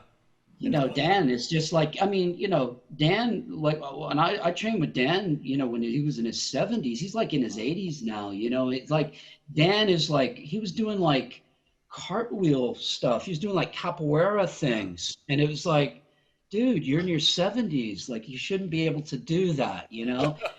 But he would just like his energy, like Dan's energy, you know, you just like, can't really train, like he can't really train full force with a lot of his students because he's just so much better, you know. It's like, that's that thing, you know. But Charlie, I think, was at the top of his game. I don't think there was anyone better. I mean, the material that I have learned from Charlie, and then with Gary as well, you know, because I've been studying with Gary now for almost another 10 years. You know, pretty regularly. So, yeah. So I've studied a lot of Banaka stuff, And so that's kind of, I guess, my answer. There's All right. probably more guys, but I had to sneak in. I had to sneak in the Brazilian Jiu-Jitsu there because I wanted to know. Nothing wrong with that, my friend. Steve and I both like the MMA stuff, so Oh yeah, yeah. John, would you take the next question, whatever question you choose? I'll just go down the list, Tony. We'll make this easy. Okay, living or dead, who would you like to jam with? Joe Zawinul. Ah, Whoa. I like that. Wow. That was Joe quick. That was a Yeah. quick answer. Yeah. And you know why? Because Zawinul, to me, was one of the greatest accompanists in all of jazz. I mean, his blowing was insane too, but his actual comping, man, was, to me, no one could touch him. Wow. No one could touch him in his comping ability, So he would be the guy, that I would love to work with him, Yeah. But of course, that's a no-go now. Yeah. But Yeah. it's nice to know, yeah. Awesome. All right, Tony, you got the last question there. The buddy. last question, and this, I'm usually not the serious one out of this bunch, so this fits the best, actually. Is who would you like to have a meal with? Anybody. Who would it be? Living, dead, musician, non-musician, anybody. Who would you like to have a meal with? Who would I like to have a meal with? Wow. Just a hang. Yes, the hang, man. Mm-hmm. You eat and chat. Boo, boo, boo. Yeah.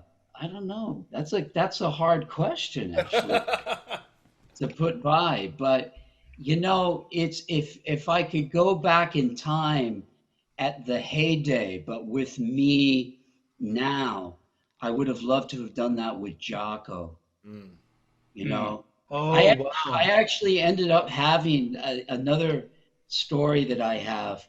I actually ended up having breakfast with Stanley Clark once. Oh.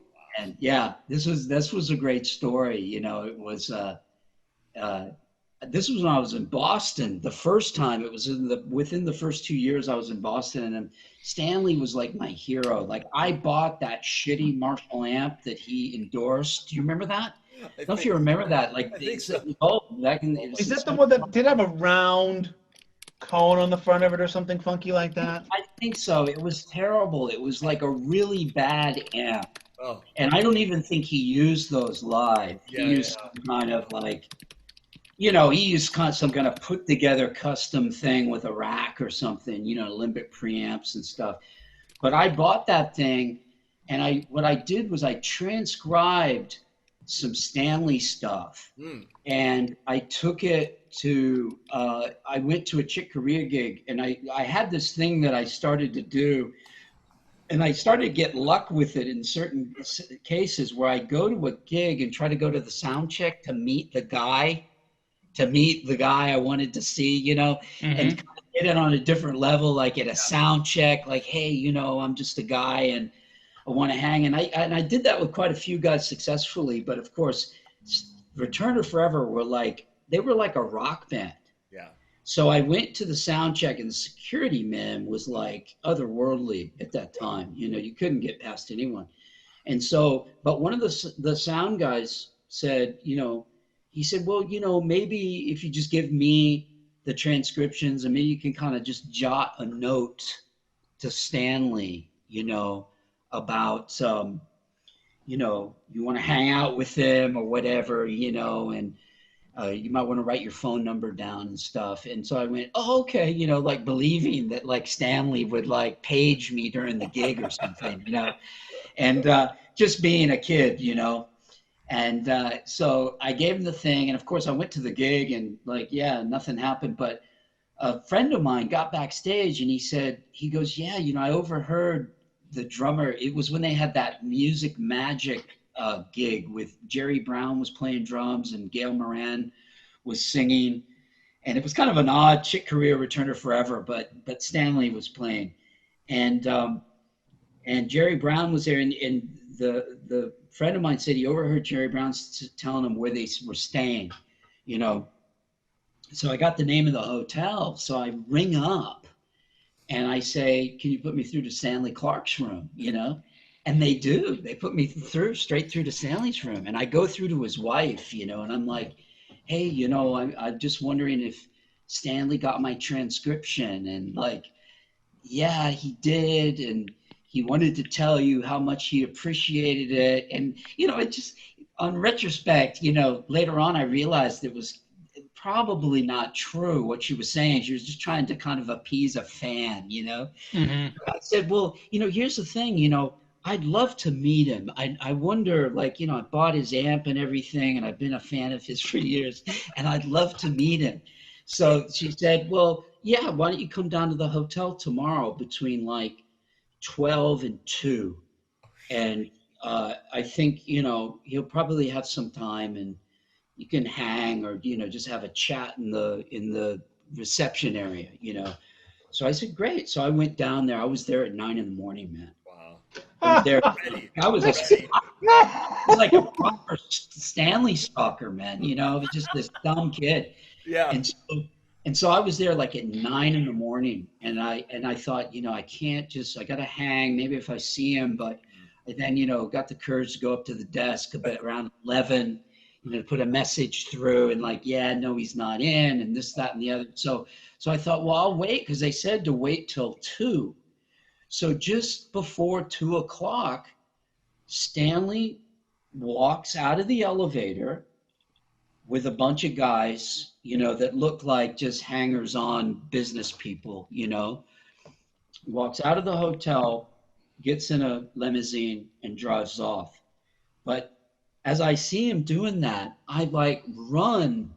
I'm like the guy in The Graduate, I'm like the psycho guy in Graduate. Yeah, like running, trying to stop him. And so I run to the thing, and I say, and I go, Stanley! And he turns and looks at me like, who the fuck are you, man? And just gets in the car. He has no idea who this guy is, And he gets in the car and he drives off, So I go back to my flat, and later that night I call the hotel, and I bore the hotel receptionist with this story. No shit, And the thing is, though, was that hotel receptionist, I guess she kind of,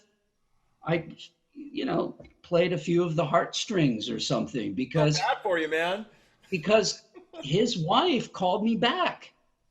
His wife called me back. No, yeah, I thought no way, but she did. I thought I've written this off now. I thought, I feel really let down, that Stanley kind of dissed me, and.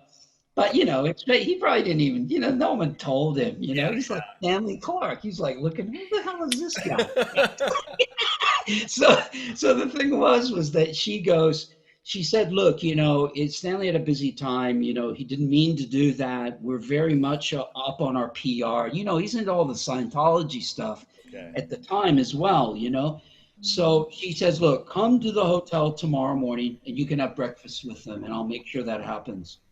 And I did, and he was really cool, he was a really cool guy, and he checked out my transcriptions, and he kind of looked at him and said, yeah, that looks about right, like. I'll give you the benefit of the doubt, kid. My thing at the time as well was like, was it right? You know? Yeah. It was like, remember that tune, Vulcan Worlds? Oh, yeah. Yeah. You remember that? That was like the tune that I really wanted to start playing bass after listening to. And so, like, I transcribed it, and I just went like, is it right? Is it right? It's gotta be right. And yeah, that looks pretty good, whatever. Let's have some coffee. Oh, that's I like him that much more now because of that. Yeah. That's why I would say, I'd be like, yeah, that's good. Yeah. Right. That'll work. Cool, but it was just a funny story, and it also, like, with people who are fans, I always try to go a bit of the extra mile, you know what I mean? And especially if it's a young guy who kind of, has followed me for a particular amount of time and has bought my stuff, my books, my records and stuff. And I always like to give those guys a bit of time, because you don't know how that affects people until you were the guy where you had those same things. You know what I mean? They're kind of immature in a way because you want to be your own person, right? We want to grow up to be our own players, our own people, you know. And, you know, I remember when I hung out once with Bernard Wright, you know, the guy who wrote Funkin' for Jamaica, you know. Mm-hmm. Remember that? Tom, he wrote that thing. Tom Brown did Funkin' for Jamaica. Yeah, Bernard yeah. Wright, wasn't it? He was like 13 or something. The guy who played with Marcus, he grew up with Marcus Miller. Okay, yeah. And Bernard was telling me that when Marcus got the gig with Miles, like he rang him and he said, "Hey man, you know, you got to get me in. You know, I'm like a homeboy. You know, you gotta get me in with Miles." And he told me, he said, Marcus said, "No way, man. Like Miles would eat you for breakfast, man." And he said, No, you got to get me in, man. I mean, we've been through some stuff. And he goes, "No, not until you stop putting Miles on a pedestal. You couldn't hang 5 minutes with Miles." You know, and that's what happens, isn't it? You know, when you think of another guy that is like, he's like a god, he's not human. Sure. You're never going to be able to hang with those guys at that point. You need to be on the same level as them. Now, you may not be on the same level musically, you know? I mean, I remember reading Zawinul's biography where, you know, he talks very openly about how Jocko was quite intimidated to have the gig with Weather Report, even though Jocko was like off the charts. But, you know, he worked very hard to keep that gig, you know, and to be able to hang with guys like Zawinul and Wayne Shorter. Yeah. You know what I mean? You know, as much as we think Jocko was amazing, he was like those guys to him were, but he was able to hang on their level because he was able to say, "Man, I can hang with anybody." Sure. You know what I mean? So, so that's kind of the thing. But I do give a lot of guys a lot of time, like, you know, if I run into someone who has kind of, you know, something I did made a difference to them, I always give them a lot of time, you know. Well, I can't tell you, Joe. I'm telling you, I'm 53, but this book, I got it. I can't tell you when, but it changed my life. It really did. Oh, that's great. I mean, just you giving your time. I mean, I can't thank you enough. It's been amazing. It's special. I really am. Like, I was all giddy. Yeah. Thanks for having me, man. It's great to hang with you guys. And the great thing is that when things go back to normal and maybe I can get over to stateside, then we can hang in person. Hell yeah. I love that. Yeah. Oh, that would be great. Dude, I want to roll. Yeah, absolutely. Yeah. I mean, that's I want to get my ass kicked by Joe Hubbard. I think that yeah, well, you know, it's like, I don't want to get beat up. I just want to have a coffee. Yeah. I mean, I'll sit there, have a coffee, and watch Steve get beat up. John, I'll join you. See, we'll do that. No, we'll have flan and coffee and watch Steve beat up. I want to learn. Yeah. Are you training in Brazilian Jiu-Jitsu? So I trained for a long time. I've taken some years off, but I trained with John De La. He's a Marcelo Garcia black belt, and then with Alan Goish. You know the. Okay, yeah, I know him. It was Carlson Gracie guy. So yeah, and I just love and did JKD forever, but I love it. It's probably one of the best. It's just incredible. I love it. And Henner, I think Henner, one of them has a gym over here, which I want to start going, but then lockdown. So, But yeah, I mean everyone. But I mean the thing is like in California, it's like the mecca now. Yep, it for Brazilian Jiu-Jitsu, especially San Diego. I mean, you got you have everybody down there. Yeah, it's how Chris Howder is he's got the garage, and Chris Howder is one of the Dirty Dozen guy. Actually, my buddy Brad trained with him, and he just trains out of his garage. It's called the Garage. Yeah. Doesn't Jocko Willink have a huge studio down there in San Diego now too? Jocko trains somewhere. I'm not sure where, but yeah. I think Jocko has his own place in North County, I believe. Yeah. Is he the Navy SEAL guy? Yes. He's the Navy SEAL guy. Yeah. Yeah. He's real good too. Yeah. There's. And, Keenan Cornelius. Okay. is in San Diego now. He's got his own gym. Nice. Legion Martial Arts or Legion. He calls it AJJ, American Jiu-Jitsu. That's awesome. What? Just to piss off all the yeah, exactly. Just Joe, where can we find you? Where can the audience find you? And Joe, I'll put all the links underneath you. So let us know what your links and socials and all that shit. Yeah, well, I've got joehubbardbase.com, and then that kind of will take you to all the courses and books and everything. And then, you know, my YouTube channel is Joe Hubbard Base. Okay. You know, so, you know, that's where I put out free content. So if you want to kind of check things out for free, go to the YouTube channel. Awesome. And yeah, so, you know, I've got various things that I'm just about to release a new track that I did with George Whitty and Tom Breckline. Oh, nice. That I've got a very cool video in support of that. It's kind of, you know, you need a video now, you know. Yeah. Yep. That's the way of the world now. They don't put the music out anymore, you know. Yeah.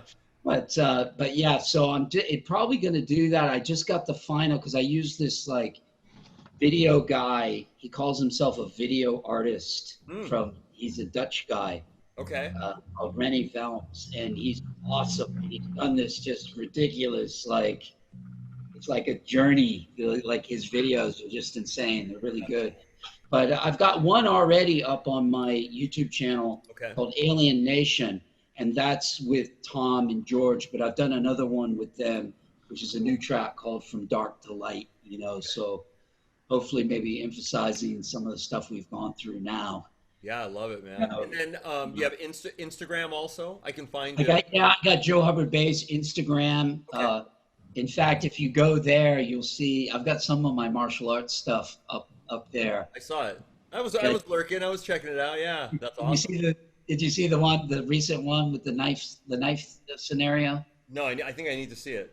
I was looking through and I saw some stuff. Okay, I'll check it out. I put that up yesterday. Yeah, it's kind of cool. Maybe too brutal for people. Like, you know, I'll tell you, I studied with a guy called Hawk Hockheim. Have you heard of him?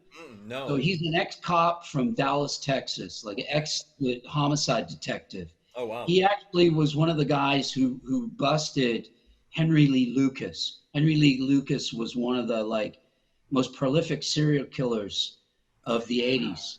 Okay. And this guy, like, there's a photo of him digging up the bones of one of Henry Lee Lucas's victims. Right. So this guy is hardcore, man, and he was a JKD guy. Okay. But more of a Filipino guy. He from the Remy Presses lineage. Okay. So I've got a black belt under him in Filipino martial arts. Wow. And I learned a lot of stuff that he's got the best knife stuff in the world, man. And a lot of guys get freaked out, like, knife, like, you know, you get locked up. I mean, you get locked up, dude, for doing that, like here, you know, and it's like, you're not going to use that unless someone's trying to kill you. Yeah. You know? Yeah. And, you know, when I used to teach a lot of this stuff, guys would say, I want to learn how to defend myself against a knife, you know? And you get like some guy who's like a business guy, you know, like a yuppie, you know, who would show up. He's never trained a day in his life. I want to learn how to defend myself against a knife. Yeah, okay. All right, take this training blade, you know, and you see when you hand it to him, it's just a training blade. It's not real. They have an adrenaline dump just from looking at the training blade, you know, and then you say, okay, here's how you slash, you know, let's do some stabs, let's do some angles, get used to the knife. Hey, man, I don't want to learn how to use a knife. I want to learn how to defend against a knife. Yeah, that's why you got to know how to use it. Because what happens when you defend against it? What are you going to do? Like, you know what I mean? Like, you're defending against the knife. You got to learn how to use that thing, because you're only up against that if the guy's trying to kill you. You know, the guy flips you off in the car, you ain't going to, you know, if you pull a knife, you should go to jail. Yeah. At that stage, you know what I mean? Yeah. So it's kind of brutal, but the thing is that it's all skills, and of course the Filipino stuff, they teach the weapons to teach the empty hand, right? Yeah, the Kali stick. The Kali, and well, you know, different guys, depending on who you study with, will call it different things. It'd be Kali, you know, with some guys it'd be a screamer, with others it'd be Arnis, with others, you know. It's all the same stuff. Yeah, that's amazing. It's all the same. Yeah. Dude. It's all Well, this would be good, Joe. We'll be pinging you when we render this whole thing, man. You know. It'll drop not this Friday, but the following Friday, and your 19th episode. Okay. Yeah. And like how long have we been on here? Like, fuck, I think like 2 hours. I love it, man. 2 hours, 14 minutes, and 30 seconds. Dude, this is total. This is go all night, man. This is the record one. This is the record, Joe. But the record. You beat out the Bergantino one. Yeah.